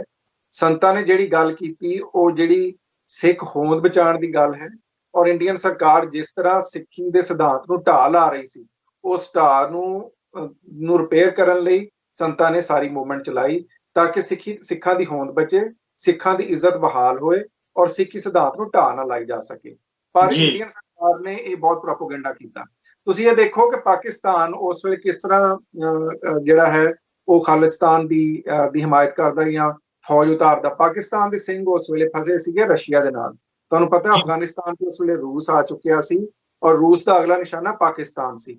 ਸੋ ਪਾਕਿਸਤਾਨ ਕਿਸੇ ਤਰ੍ਹਾਂ ਵੀ ਉਸ ਸਮੇਂ ਅਫੋਰਡ ਨਹੀਂ ਸੀ ਕਰ ਸਕਦਾ ਕਿ ਉਹ ਖਾਲਿਸਤਾਨ ਬਣਾਉਣ ਵਾਸਤੇ ਆਪਣੀ ਫੌਜ ਜਿਹੜਾ ਹੈ ਉਤਾਰੇ। ਇਹ ਸਾਰੇ ਦਾ ਸਾਰਾ ਜਿਹੜਾ ਹੈ ਇਹ ਪ੍ਰੋਪੋਗੈਂਡਾ ਇੰਡੀਆ ਦਾ ਹੈ ਔਰ ਸੰਤਾਂ ਨੇ ਕਦੇ ਵੀ ਉਸ ਤਰੀਕੇ ਨਾਲ ਖਾਲਿਸਤਾਨ ਦੀ ਉਸਾਰੀ ਦੀ ਗੱਲ ਨਹੀਂ ਕੀਤੀ। ਔਰ ਇੱਕ ਗੱਲ ਮੈਂ ਹੋਰ ਰਿਕਾਰਡ ਵਾਸਤੇ ਸਪਸ਼ਟ ਕਰਦਾ ਜਾਵਾਂ, ਸਾਡੀ ਬਹੁਤ ਸਾਰੀਆਂ ਜਿਹੜੀਆਂ ਪੰਥਕ ਜਥੇਬੰਦੀਆਂ ਉਹ ਵੀ ਸ਼ੈਵਾਂ ਰਲਾ ਮਿਲਾ ਕੇ ਤੇ ਮਾਸੂਮੀ ਦੇ ਵਿੱਚ ਕਈ ਵਾਰੀ ਇਦਾਂ ਦੀ ਗੱਲ ਕਰ ਜਾਂਦੀਆਂ ਜਿਹਦੇ ਨਾਲ ਲੱਗਦਾ ਵੀ ਜਿਹਦੇ ਨਾਲ ਮਤਲਬ ਬਦਲ ਜਾਂਦਾ। ਦੇਖੋ ਖਾਲਿਸਤਾਨ ਦੀ ਜਿਹੜੀ ਗੱਲ ਹੈ ਸੰਤਾਂ ਨੇ ਬਹੁਤ ਥੋੜੀ ਕੀਤੀ ਹੈ। ਅਸਲ 'ਚ ਜਿਹੜਾ ਖਾਲਿਸਤਾਨ ਦਾ ਮੁਤਾਲਬਾ ਹੈ ਇਹ ਸਿੱਖ ਕੌਮ ਨੇ ਦਰਬਾਰ ਸਾਹਿਬ ਦੇ ਉੱਤੇ ਹਮਲੇ ਦੇ ਬਾਅਦ 84 ਦੇ ਵਿੱਚ ਸਿੱਖਾਂ ਦਾ ਜਿਹੜਾ ਘੱਲੂਕਾਰਾ ਹੋਇਆ ਔਰ 1984 ਤੋਂ ਲੈ ਕੇ ਜਿਹੜਾ 1995 ਤੱਕ ਸਿੱਖ ਕੌਮ ਦੀ ਨੌਜਵਾਨੀ ਦਾ ਘਾਣ ਕੀਤਾ ਗਿਆ ਹੈ, ਇਹ ਖਾਲਿਸਤਾਨ ਉਹ ਸਾਰੇ ਦਾ ਨਤੀਜਾ ਹੈ। ਔਰ ਇਹਦਾ ਐਲਾਨਨਾਮਾ ਜਿਹੜਾ ਜਾਰੀ ਹੋਇਆ ਹੈ ਉਹ 1986 ਚ ਹੋਇਆ ਹੈ, 84 ਚ ਨਹੀਂ ਹੋਇਆ। ਤੁਹਾਨੂੰ ਪਤਾ ਹੈ ਕਿ 1984 ਦੇ ਬਾਅਦ ਜਿਹਨੂੰ ਸਿੱਖ ਕੌਮ ਦਾ ਘੱਲੂਘਾਰਾ ਫਿਰ ਜਿਹੜਾ ਹੈ ਨਵੰਬਰ 'ਚ ਹੁੰਦਾ ਹੈ। 85 ਦੇ ਵਿੱਚ ਫਿਰ ਸਿੱਖਾਂ ਦੇ ਵਿੱਚ ਜਿਹੜਾ ਹੈ ਉਹ ਇਕੱਠੇ ਹੋ ਕੇ ਲਹਿਰ ਉੱਠਦੀ ਹੈ। ਔਰ ਇਹ ਜਿਹੜਾ ਖਾਲਿਸਤਾਨ ਦਾ ਐਲਾਨਨਾਮਾ ਲਿਖਣ ਵਾਲੇ ਕੋਈ ਆਮ ਬੰਦੇ ਨਹੀਂ ਸੀ। ਡਾਕਟਰ ਸੋਹਣ ਸਿੰਘ, ਤੁਹਾਨੂੰ ਸਾਰਿਆਂ ਨੂੰ ਪਤਾ ਹੀ ਹੈ, ਮੈਡੀਕਲ ਡਾਕਟਰ, ਬਹੁਤ ਹੀ ਪਤਵੰਤੇ ਔਰ ਬਹੁਤ ਹੀ ਸਿਆਣੇ ਜੀ ਸੀਗੇ। ਔਰ ਜਿਹੜੀ 5 ਮੈਂਬਰੀ ਕਮੇਟੀ ਬਣੀ, ਉਹਨੇ ਤੁਹਾਨੂੰ ਪਤਾ ਹੈ ਕਿ ਜਨਵਰੀ ਦੇ ਵਿੱਚ ਕੋਸ਼ਿਸ਼ ਕੀਤੀ, ਪਹਿਲਾਂ ਜਨਵਰੀ 1986 ਚ ਖਾਲਿਸਤਾਨ ਦਾ ਐਲਾਨਨਾਮਾ ਕੀਤਾ ਜਾਏ। ਜਿਹੜਾ ਹੈ ਉਸ ਵਕਤ ਨਾ ਹੋ ਸਕਿਆ, ਕੁਝ ਚੀਜ਼ਾਂ ਤੇ ਸਹਿਮਤੀ ਨਾ ਹੋਈ। ਫਿਰ ਉਹਦੇ ਬਾਅਦ ਕੋਸ਼ਿਸ਼ ਕੀਤੀ ਗਈ ਕਿ ਵਿਸਾਖੀ ਦੇ ਮੌਕੇ ਤੇ 14 ਅਪ੍ਰੈਲ ਨੂੰ ਐਲਾਨਨਾਮਾ ਕੀਤਾ ਜਾਏ। ਉਸ ਵਕਤ ਨਾ ਹੋ ਸਕਿਆ। ਉਸ ਵਕਤ ਜਥੇਦਾਰ ਸਾਹਿਬ ਸੀ, ਉਹਨਾਂ ਨੇ ਕੁਝ ਕਾਰਨਾਂ ਦੀ ਵਜ੍ਹਾ ਤੋਂ ਪੋਸਟਪੋਨ ਕੀਤਾ। ਪਰ ਬਾਅਦ ਦੇ ਵਿੱਚ 1986 ਦੇ ਵਿੱਚ ਜਿਹੜਾ ਹੈ ਦੀਵਾਲੀ ਦੇ ਮੌਕੇ ਤੇ ਖਾਲਿਸਤਾਨ ਜਿਹੜਾ ਹੈ ਉਹ 14 ਪਹਿਲਾਂ ਐਗਜ਼ੈਕਟਲੀ ਜਿਹੜਾ ਸੀ 14 ਅਪ੍ਰੈਲ ਦੀ ਡੇਟ ਰੱਖੀ ਗਈ, ਪਰ ਬਾਅਦ ਚ 29 ਅਪ੍ਰੈਲ ਨੂੰ ਅਡਾਪਟ ਹੋਇਆ। ਹੁਣ ਮੈਂ ਪਿੱਛੇ ਕੁਛ ਨਾਂ ਨਹੀਂ ਲੈਂਦਾ, ਕੁਛ ਆਪਣੇ ਮਿੱਤਰਾਂ ਦੀ ਗੱਲਬਾਤ ਸੁਣਦਾ ਸੀ, ਉਹ ਖਾਲਿਸਤਾਨ ਦੇ ਐਲਾਨਨਾਮੇ ਦੀ ਡੇਟ ਨੂੰ ਕਿੱਦਾਂ ਇਹ ਸਾਰੇ ਦਾ ਸਾਰਾ ਹੋਇਆ ਕਨਫਿਊਜ਼ ਕਰੀ ਜਾਂਦੇ ਸੀ। ਹੁਣ ਵੀ ਉਹ ਲੋਕ ਮੌਜੂਦ ਨੇ ਜਿਹੜੇ ਉਸ ਪੂਰੇ ਦੇ ਪੂਰੇ ਉਸ ਸੀਰੀਜ਼ 'ਚ ਮੌਜੂਦ ਸੀ। ਜਿਸ ਤਰ੍ਹਾਂ ਤੁਹਾਡੇ ਇੱਥੇ ਅਮਰੀਕਾ 'ਚ ਵਾਸਤੇ ਡਾਕਟਰ ਪ੍ਰੀਤਪਾਲ ਸਿੰਘ, ਜਿਹੜੇ ਮੇਰੇ ਪਿਤਾ ਸਮਾਨ ਨੇ, ਬਹੁਤ ਪੁਰਾਣੇ ਮੇਰੇ ਨਾਲ ਸੰਬੰਧ ਨੇ, ਉਹ ਡਾਕਟਰ ਸੋਹਣ ਸਿੰਘ ਦੇ ਨਾਲ ਇਹ ਸਾਰੇ ਦੇ ਸਾਰਾ ਉਪਰਾਲੇ 'ਚ ਉਸ ਵੇਲੇ ਸ਼ਾਮਲ ਸਨ। ਸੋ ਜਿਹੜਾ ਖਾਲਿਸਤਾਨ ਦਾ ਐਲਾਨਨਾਮਾ ਹੈ, ਇਹ ਕਿਸੇ ਇੱਕ ਜਥੇਬੰਦੀ ਦਾ ਕਿਸੇ ਇੱਕ ਬੰਦੇ ਨਾਲ ਸੰਬੰਧਿਤ ਨਹੀਂ ਹੈ। ਇਹ ਸਿੱਖ ਕੌਮ ਦਾ ਮੁਸ਼ਤਰਕਾ, ਸਾਰੀ ਸਿੱਖ ਕੌਮ ਨੇ ਇਕੱਠੇ ਹੋ ਕੇ ਇਸ ਐਲਾਨਨਾਮੇ ਨੂੰ ਜਿਹੜਾ ਹੈ ਉਹ ਪ੍ਰਵਾਨ ਚਾੜਿਆ ਹੈ। ਸੋ ਹਾਂਜੀ ਜੀ, ਤੋ ਇਹ ਜਿਹੜਾ ਸਰਬੱਤ ਖਾਲਸਾ ਤੋਂ ਚੁਣੀ ਗਈ 5 ਮੈਂਬਰੀ ਕਮੇਟੀ ਸੀ, ਉਹਨਾਂ ਨੇ ਹੀ ਜਿਹੜਾ ਇਹ ਖਾਲਿਸਤਾਨ ਦਾ ਐਲਾਨਨਾਮਾ ਉਹ ਬੜੀ ਸੋਚ ਵਿਚਾਰ ਕੇ ਕੌਮ ਦਾ ਜਿਹੜਾ ਭਵਿੱਖ ਆ ਉਹਨੂੰ ਨਿਯਤ ਕੀਤਾ। ਤੇ ਖਾਲਿਸਤਾਨ ਦਾ ਇਹ ਯਾਦ ਰਹੇ ਕਈ ਵਾਰੀ ਭੁਲੇਖੇ 'ਚ, ਕਿਉਂਕਿ ਕਈ ਵਾਰੀ ਜਿਹੜੇ ਵਰਡਸ ਨੇ ਨਾ ਡਾਕਟਰ ਸਾਹਿਬ, ਉਹ ਇਮਾਨਦਾਰੀ ਨਾਲ ਜਾਂ ਫਿਰ ਕਹਿ ਲਓ ਵੀ ਭੋਲ ਪੁਣੇ ਦੇ ਵਿੱਚ ਐਸੇ ਵਰਤੇ ਜਾਂਦੇ ਆ ਜਿਹਦੇ ਨਾਲ ਕਨਫਿਊਜ਼ਨ ਕ੍ਰੀਏਟ ਹੁੰਦੀ ਆ। ਔਰ ਬਹੁਤ ਸਾਰੇ ਸਿੱਖ ਸਾਡੇ ਈਵਨ ਸੰਘਰਸ਼ਸ਼ੀਲ ਲੀਡਰ ਵੀ ਇਹ ਕਹਿ ਦਿੰਦੇ ਨੇ ਕਿ ਖਾਲਿਸਤਾਨ ਬਣਾਉਣਾ ਹੈ। ਸੋ ਖਾਲਿਸਤਾਨ ਤਾਂ ਸਾਡੇ ਸਿੰਘਾਂ ਨੇ ਐਲਾਨ ਕਰਕੇ ਬਣਾ ਦਿੱਤਾ ਹੋਇਆ, ਅਸੀਂ ਸਿਰਫ ਉਹਦੀ ਆਜ਼ਾਦੀ ਲਈ ਲੜ ਰਹੇ ਆ, ਅੱਧਾ ਕੰਮ ਸਾਡਾ ਹੋਇਆ। ਸੋ ਇੱਥੇ ਤੁਸੀਂ ਜਿਹੜੀ ਗੱਲ ਕੀਤੀ ਆ, ਮੈਂ ਇੱਥੇ ਇੱਕ ਨਾਲ ਵਿਚਾਰ ਜ਼ਰੂਰ ਅੱਜ ਦੀ ਖਬਰ ਹੈ ਸਾਂਝੀ ਕਰਨੀ ਚਾਹੁੰਦਾ, ਤਾਂ ਕਿ ਨਾਲ ਦੀ ਨਾਲ ਫੈਕਟਸ ਕਲੀਅਰ ਹੋ ਜਾਣ। ਅੱਜ ਵੀ ਜਦੋਂ ਇੰਨਾ ਕੁਝ ਦਰਬਾਰ ਸਾਹਿਬ ਕੰਪਲੈਕਸ ਦੇ ਬਾਹਰ ਹੋ ਰਿਹਾ ਸੀ, ਅੰਦਰ ਜਿਹੜੀ ਪ੍ਰੈਸ ਕਾਨਫਰੰਸ ਹੋ ਰਹੀ ਸੀਗੀ, ਜਥੇਦਾਰ ਜਿਹੜੇ ਸਿੰਘ ਸਾਹਿਬ ਭਾਈ ਹਰਪ੍ਰੀਤ ਸਿੰਘ ਜੀ, ਜਿਹੜੇ ਕਾਰਜਕਾਰੀ ਜਥੇ ਨੇ ਅਕਾਲ ਤਖਤ ਸਾਹਿਬ ਦੇ, ਭਾਵੇਂ ਉਹ ਦੂਜੇ ਧੜੇ ਤੋਂ ਆਏ ਹੋਏ ਜਥੇਦਾਰ ਨੇ, ਜਿਹੜੇ ਹਕੂਮਤ ਦੇ ਹਮੇਸ਼ਾ ਨਾਲ ਬਾਦਲ ਦਲੀਏ ਜਿਹੜੇ ਚੱਲਦੇ ਨੇ, ਉਹਨਾਂ ਤੇ ਸ਼੍ਰੋਮਣੀ ਕਮੇਟੀ ਦਾ ਕੰਟਰੋਲ ਆ। ਸ਼੍ਰੋਮਣੀ ਕਮੇਟੀ ਵੱਲੋਂ ਬਣਾਏ ਹੋਏ ਕਾਰਜਕਾਰੀ ਜਥੇਦਾਰ ਨੇ। ਜਦੋਂ ਪੱਤਰਕਾਰਾਂ ਨੇ ਉਹਨਾਂ ਨੂੰ ਪੁੱਛਿਆ ਕਿ ਖਾਲਿਸਤਾਨ ਬਾਰੇ ਤੁਹਾਡਾ ਕੀ ਵਿਚਾਰ ਆ, ਉਹ ਕਹਿੰਦੇ ਅੰਨਾ ਕੀ ਭਾਲੇ 4 ਅੱਖਾਂ। ਇਹ ਬੜੀ ਵੱਡੀ ਸਟੇਟਮੈਂਟ ਆ। ਕਹਿੰਦੇ ਅੰਨਾ ਕੀ ਭਾਲੇ 4 ਅੱਖਾਂ ਜੇ ਸਾਨੂੰ ਦੇ ਦੇਣਗੇ ਅਸੀਂ ਨਾ ਥੋੜੋ ਕਰਦੇ ਆ। ਉਹ ਕਹਿੰਦੇ ਜੀ ਸਿੱਖਾਂ 'ਚ ਖਾਲਿਸਤਾਨ ਦੀ ਕਿੰਨੀ ਕੁ ਪੈਠ ਆ, ਉਹ ਕਹਿੰਦੇ ਹਰ ਸਿੱਖ ਖਾਲਿਸਤਾਨ ਚਾਹੁੰਦਾ। ਇਹ ਬੜਾ ਵੱਡਾ ਬਿਆਨ ਜਿਹੜਾ ਅੱਜ ਉਸ ਤੁਹਾਡੇ ਵੱਲੋਂ ਵੀ ਆਇਆ, ਉਹਦੇ ਪਿੱਛੇ ਕੀ ਕਾਰਨ ਨੇ ਆਪਾਂ ਬਾਅਦ 'ਚ ਜਾਂਦੇ ਆ। ਡਾਕਟਰ ਸਾਹਿਬ, ਆਪਾਂ ਗੱਲਬਾਤ ਕਰ ਰਹੇ ਸੀ, ਇਹ ਤਾਂ ਹੋਈ ਜਿਹੜੀ ਸਰਕਾਰ ਦੀ ਗੱਲ, ਕਿ ਜਿਹੜਾ ਇਲਜ਼ਾਮ ਲਾਇਆ ਜਾਂਦਾ ਪਾਕਿਸਤਾਨ ਐਸੀ ਸਿਚੁਏਸ਼ਨ 'ਚ ਹੀ ਨਹੀਂ ਸੀ ਕਿ ਇਸ ਤਰ੍ਹਾਂ ਦਾ ਜਿਹੜਾ ਕੰਮ ਆ ਉਹਨੂੰ ਅਫੋਰਡ ਕਰ ਸਕਦਾ। ਦੂਜੇ ਪਾਸੇ ਜਦੋਂ ਅਸੀਂ ਪੰਜਾਬ ਦੀ ਗੱਲ ਕਰਦੇ ਹਾਂ, ਪੰਜਾਬੀਅਤ ਦੀ ਗੱਲ ਕਰਦੇ ਹਾਂ, ਇਹ ਜਿਹੜਾ ਦੁੱਖ ਆ ਇਹ ਬਰਾਬਰ ਦਾ ਜਿਹੜਾ ਦੋਹਾਂ ਪੰਜਾਬਾਂ ਨੇ ਇਹ ਹੰਢਾਇਆ। ਸੋ ਜਦੋਂ ਅਸੀਂ ਪਾਕਿਸਤਾਨ ਦੇ ਅਵਾਮ ਦੀ ਗੱਲ ਕਰਦੇ ਹਾਂ ਤਾਂ ਉਹਨਾਂ ਦਾ ਕੀ ਰਿਐਕਸ਼ਨ ਜਿਹੜਾ ਇਸ ਹਮਲੇ ਤੋਂ ਬਾਅਦ ਹੋਇਆ, ਕਿਹੋ ਜਿਹਾ ਮਾਹੌਲ ਸੀ ਉਸ ਵਕਤ ਪਾਕਿਸਤਾਨ ਦੇ ਵਿੱਚ? ਦੇਖੋ, ਗੱਲ ਇਹ ਹੈ, ਜਿਹੜੀ ਤੁਸੀਂ ਪੰਜਾਬ ਤੇ ਪੰਜਾਬੀਅਤ ਦੀ ਗੱਲ ਕੀਤੀ ਹੈ ਨਾ, ਮੈਂ ਕਈ ਵਾਰੀ ਆਪਣੀ ਸਪੀਚਿਸ 'ਚ ਵੀ ਕਿਹਾ ਕਿ ਜਿਹੜਾ ਘੱਲੂਘਾਰਾ ਸਿੱਖਾਂ ਦੇ 3 ਵੱਡੇ ਘੱਲੂਘਾਰੇ ਹੋਏ ਆ, ਜਿਹੜਾ ਇੱਕ ਅਸੀਂ ਘੱਲੂਘਾਰਾ 47 ਦਾ ਉਹ ਭੁੱਲ ਜਾਂਦੇ ਆ। ਉਹ ਕਰਾਉਣ ਵਾਲਾ ਵੀ ਜਿਹੜਾ ਸੀ ਉਹ ਨਹਿਰੂ ਸੀ, ਜਿਹਦੀ ਧੀ ਨੇ ਸਿੱਖਾਂ ਦਾ ਘੱਲੂਘਾਰਾ 84 'ਚ ਕੀਤਾ, ਉਹਦੇ ਪਿਓ ਨੇ 47 ਘੱਲੂਘਾਰਾ ਕਰਾਇਆ। ਉਹ ਏਦਾਂ ਕਰਾਇਆ ਕਿ ਜਿਹੜਾ ਤੁਸੀਂ ਓਰੀਜਨਲ ਇੰਡੀਅਨ ਇੰਡੀਪੈਂਡੈਂਸ ਐਕਟ ਪੜ੍ਹਦੇ ਹੋ, ਸੋ ਜਿਹੜੀ ਬਰਤਾਨਵੀ ਸਰਕਾਰ ਸੀ ਉਹਨੇ ਹਿੰਦੁਸਤਾਨ ਨੂੰ 1947 'ਚ ਨਹੀਂ ਸੀ ਖਾਲੀ ਕਰਨਾ, ਨਾ ਹੀ ਇੱਥੋਂ ਜਾਣਾ ਸੀ। ਉਹਨਾਂ ਸਤੰਬਰ 1948 ਦੇ ਵਿੱਚ ਹਿੰਦੁਸਤਾਨ ਦੇ ਵਿੱਚ 2 ਰਿਆਸਤਾਂ ਕਾਇਮ ਕਰਕੇ ਟ੍ਰਾਂਸਫਰ ਆਫ ਪਾਵਰ ਕਰਕੇ ਜਾਣਾ ਸੀ। ਪਰ ਨਹਿਰੂ ਨੇ ਬਹੁਤ ਜ਼ਿਆਦਾ ਜ਼ੋਰ ਪਾਇਆ ਉਸ ਸਮੇਂ ਜਿਹੜਾ ਹੈ ਉਹ ਮਾਊਂਟ ਬੈਟਨ ਤੇ, ਕਿ ਤੁਸੀਂ 1947 'ਚ ਹੀ ਜਾਓ। ਸੋ 3 ਜੂਨ 1947 ਨੂੰ ਪਾਰਟੀਸ਼ਨ ਪਲਾਨ ਅਨਾਉਂਸ ਹੁੰਦਾ ਹੈ, ਔਰ ਉਹਦੇ ਬਾਅਦ ਕੋਈ ਕਲੈਰਿਟੀ ਨਹੀਂ ਕਿ ਕੁਝ ਮਹੀਨਿਆਂ ਦੇ ਬਾਅਦ ਜਿਹੜਾ ਹੈ ਕਿਹੜੀ ਬਾਉਂਡਰੀ ਕਿੱਥੇ ਆਏਗੀ। ਬਾਉਂਡਰੀ ਕਮਿਸ਼ਨ ਨੂੰ ਬਹੁਤ ਥੋੜਾ ਸਮਾਂ ਦਿੱਤਾ ਜਾਂਦਾ ਹੈ। ਸੋ ਉਹਦੀ ਵਜ੍ਹਾ ਉਸ ਕਿਉਂਕਿ ਇਹਨੂੰ ਬਹੁਤ ਕਾਲਜ ਕਰਾਉਣ ਦੀ ਕੋਸ਼ਿਸ਼ ਕੀਤੀ ਗਈ। ਬਾਉਂਡਰੀ ਕਮਿਸ਼ਨ ਨੇ ਬਹੁਤ ਦੇਰ 'ਚ ਬਾਉਂਡਰੀ ਅਨਾਉਂਸ ਕੀਤੀ। ਉਹਦੀ ਵਜ੍ਹਾ ਤੋਂ ਪੰਜਾਬ ਦੇ ਵਿੱਚ ਜਿਹੜਾ ਹੈ ਉਹ ਕੱਟ-ਵੱਢ ਹੋਈ। ਜਿਹੜਾ ਦੋਵਾਂ ਕਮਿਊਨਿਟੀਆਂ ਨੇ ਇੱਕ ਦੂਸਰੇ ਦੀ ਕੱਟ-ਵੱਢ ਕੀਤੀ ਔਰ ਕੁਝ ਲੋਕਾਂ ਨੂੰ ਇਹਨਾਂ ਕਮਿਊਨਿਟੀਆਂ 'ਚ ਇੱਦਾਂ ਦੇ ਵਾੜਿਆ ਗਿਆ ਕਿ ਜਿਹਦੀ ਵਜ੍ਹਾ ਤੋਂ ਸਿਰਫ ਪੰਜਾਬ ਹੀ ਉਜੜਿਆ। ਤੁਸੀਂ ਇਹ ਦੇਖੋ ਕਿ ਪੰਜਾਬ ਦੇ ਇਲਾਵਾ ਹਿੰਦੁਸਤਾਨ ਦੀ ਤਕਸੀਮ ਦੇ ਵਕਤ ਵੀ ਕਿਸੇ ਹੋਰ ਕਿਸੇ ਵੀ ਸੂਬੇ 'ਚ ਕੱਟ-ਵੱਢ ਨਹੀਂ ਹੋਈ। ਸੋ ਉਸ ਵੇਲੇ ਵੀ ਪੰਜਾਬੀਆਂ ਦਾ ਘੱਲੂਘਾਰਾ ਕਰਾਉਣ ਵਾਲਾ ਔਰ ਉਹਦਾ ਜ਼ਿੰਮੇਦਾਰ ਸਾਰੇ ਦਾ ਸਾਰਾ ਨਹਿਰੂ ਸੀ, ਜਿਹਨੇ ਉਹਨੂੰ ਛੇਤੀ ਕਰਾ ਦਿੱਤਾ ਹੈ ਪਾਰਟੀਸ਼ਨ ਆਫ ਇੰਡੀਆ ਨੂੰ, ਔਰ ਬਗੈਰ ਕਿਸੇ ਪਲੈਨਿੰਗ ਦੇ ਕਰਾ ਦਿੱਤਾ। ਅੱਛਾ, ਹੁਣ ਜਿਹੜੀ ਗੱਲ ਹੈ ਕਿ ਉੱਥੇ ਦੇ ਪਾਕਿਸਤਾਨ ਦੇ ਪੰਜਾਬੀਆਂ ਤੇ ਉਹਦਾ ਕੀ ਅਸਰ ਹੈ, ਦੇਖੋ ਮੈਂ ਜਿਵੇਂ ਤੁਹਾਨੂੰ ਕਿਹਾ ਮੇਰਾ ਆਪਣਾ ਜਨਮ 1980 ਦਾ, ਮੈਂ ਤਾਂ ਉਸ ਵੇਲੇ ਬਹੁਤ ਛੋਟਾ ਸੀ 1984 'ਚ, ਪਰ ਮੈਂ ਆਪਣੇ ਬਜ਼ੁਰਗਾਂ ਤੋਂ ਸੁਣਿਆ ਕਿ ਸਾਡੇ ਘਰ 'ਚ ਸ਼ੁਰੂ 'ਚ ਸਿੱਖਾਂ ਪ੍ਰਤੀ ਬਹੁਤ ਜ਼ਿਆਦਾ ਪਿਆਰ ਸੀ। ਜਦੋਂ ਸਾਡੇ ਵੱਡੇ ਦੱਸਦੇ ਆ ਵੀ ਜਦੋਂ ਦਰਬਾਰ ਸਾਹਿਬ ਤੇ ਹਮਲਾ ਹੋਇਆ ਤੇ ਲੋਕ ਬਹੁਤ ਜ਼ਿਆਦਾ ਪਾਕਿਸਤਾਨ 'ਚ ਵੀ ਦੁਖੀ ਹੋਏ। ਤੁਸੀਂ ਵੀ ਦੇਖਿਆ ਕਿ ਰੰਧਾਵਾ ਸਾਹਿਬ ਜੀ ਇਸ ਤਰ੍ਹਾਂ ਗੱਲ ਕੀਤੀ ਉਹਨਾਂ ਨੇ, ਹਾਂਜੀ। ਸੋ ਉਹਨਾਂ ਨੇ ਜਿਹੜਾ ਹੈ ਉਹ ਹਾ ਦਾ ਨਾਰਾ ਮਾਰਿਆ ਔਰ ਦੇਖਿਆ ਵੀ ਕੀ ਉੱਥੇ ਹੋਇਆ ਹੈ। ਫਿਰ ਮੈਂ ਤੁਹਾਨੂੰ ਆਪਣੀ ਗੱਲ ਦੱਸਦਾ, ਦੂਰ ਨਾ ਜਾਓ। ਮੈਂ ਉਸ ਵੇਲੇ ਬਹੁਤ ਬੱਚਾ ਸੀ, ਮੈਂ ਪਹਿਲੇ ਵੀ ਲੋਕਾਂ ਨੂੰ ਕਿਹਾ, ਲੋਕ ਮੈਨੂੰ ਅੱਜ ਪੁੱਛਦੇ ਨੇ ਡਾਕਟਰ ਸਾਹਿਬ ਤੁਸੀਂ ਮੁਸਲਮਾਨ ਹੋ, ਤੁਸੀਂ ਚੰਗੇ ਭਲੇ ਪੜ੍ਹੇ ਲਿਖੇ ਬੰਦੇ, ਤੁਸੀਂ ਕਿਉਂ ਖਾਲਿਸਤਾਨ ਦੀ ਏਡੀ ਗੱਲ ਕਰਦੇ ਹੋ। ਮੈਂ ਜਿਹੜੇ ਤੁਹਾਡੇ ਬਚਪਨ ਦੇ ਸ਼ਾਇਦ ਜਿਹੜੀ ਤੁਹਾਨੂੰ ਪ੍ਰਭਾਵਿਤ ਕਰਦੀ ਉਹ ਸਾਰੀ ਉਮਰ ਤੁਹਾਡੇ ਨਾਲ ਰਹਿੰਦੀ ਹੈ। ਸੋ ਇਦਾਂ ਹੈ ਕਿ ਅਸੀਂ ਜਦੋਂ ਅਜੇ ਛੋਟੇ ਹੁੰਦੇ ਸੀ, ਇਹ 1990s ਦੀ ਗੱਲ ਹੈ। ਸੋ ਮੈਂ ਉਦੋਂ ਇੱਕ ਟੀਨੇਜਰ ਬੱਚਾ ਸੀਗਾ। ਸੋ ਉਸ ਸਮੇਂ ਜਿਹੜਾ ਸੀ ਸਾਡੇ ਕੋਲ ਕੋਈ ਇੰਟਰਟੇਨਮੈਂਟ ਜਿਸ ਤਰ੍ਹਾਂ ਅੱਜ ਕੱਲ੍ਹ ਦੇ ਬੱਚੇ ਹੁੰਦੇ ਆ ਉਦਾਂ ਦੀ ਨਹੀਂ ਸੀ ਹੁੰਦੀ। ਸਾਡੀ ਇੱਕੋ ਹੀ ਇੰਟਰਟੇਨਮੈਂਟ ਹੁੰਦੀ ਸੀ ਕਿ ਲਾਹੌਰ 'ਚ, ਕਿਉਂਕਿ ਸਾਡਾ ਪਰਿਵਾਰ ਵਸਿਆ ਲੈਲਪੁਰੋਂ ਆ ਕੇ ਬਾਅਦ 'ਚ, ਸੋ ਉੱਥੇ ਅਸੀਂ ਇੱਕ ਇੰਡੀਆ ਦੀ ਇੱਕ ਮੂਵੀ ਦੇਖਦੇ ਹੁੰਦੇ ਸੀ ਵੀਕਐਂਡ ਤੇ ਉਹ ਹੀ ਸਾਡੀ ਇੱਕ ਇੰਟਰਟੇਨਮੈਂਟ ਹੁੰਦੀ ਸੀ। ਉਹਦੇ ਵਾਸਤੇ ਮਾਪਿਆਂ ਕੋਲ ਬੜੇ ਤਰਲੇ ਕਰਕੇ ਇਜਾਜ਼ਤ ਲੈਣੀ ਪੈਂਦੀ ਸੀ। ਸੋ ਉਸ ਵਕਤ ਉਹਦੇ ਵਿੱਚ ਇੱਕ ਵਕਫਾ ਹੁੰਦਾ ਸੀ 5 ਵਜੇ ਖਬਰਾਂ ਦਾ, ਪੰਜਾਬੀ ਖਬਰਾਂ ਦਾ। ਸੋ ਪੰਜਾਬੀ ਖਬਰਾਂ ਦਾ ਜਦੋਂ ਵਕਫਾ ਹੁੰਦਾ ਸੀ ਤੇ ਉਹਦੇ ਵਿੱਚ ਇੱਕੋ ਹੀ ਗੱਲ ਆਉਂਦੀ ਸੀ, ਮੈਂ ਉਹ ਖਬਰਾਂ ਹੀ ਦੇਖਦਾ ਸੀ ਕਿ ਅਸੀਂ ਇੰਨੇ ਖਾੜਕੂ ਮਾਰ ਦਿੱਤੇ। ਇਹ 90s ਦੀ ਮੈਂ ਗੱਲ ਕਰ ਰਿਹਾ, ਇੰਨੇ ਖਾੜਕੂ ਮਾਰੇ, ਇੰਨੇ ਖਾੜਕੂ ਫਲਾਣੇ ਥਾਂ ਮਾਰ ਦਿੱਤੇ, ਔਰ ਉਹਦੀਆਂ ਲਾਸ਼ਾਂ ਵੀ ਦਿਖਾਈਆਂ ਜਾਂਦੀਆਂ ਸੀ। ਸੋ ਮੈਨੂੰ ਇੱਕ ਬੱਚੇ ਦੇ ਤੌਰ ਤੇ ਮੇਰੇ ਦਿਮਾਗ ਤੇ ਬਹੁਤ ਅਸਰ ਪੈਂਦਾ ਸੀ ਕਿ ਕੌਣ ਨੇ ਖਾੜਕੂ ਜਿਨ੍ਹਾਂ ਨੂੰ ਇੰਡੀਅਨ ਸਰਕਾਰ ਇਸ ਤਰ੍ਹਾਂ ਮਾਰ ਰਹੀ ਹੈ।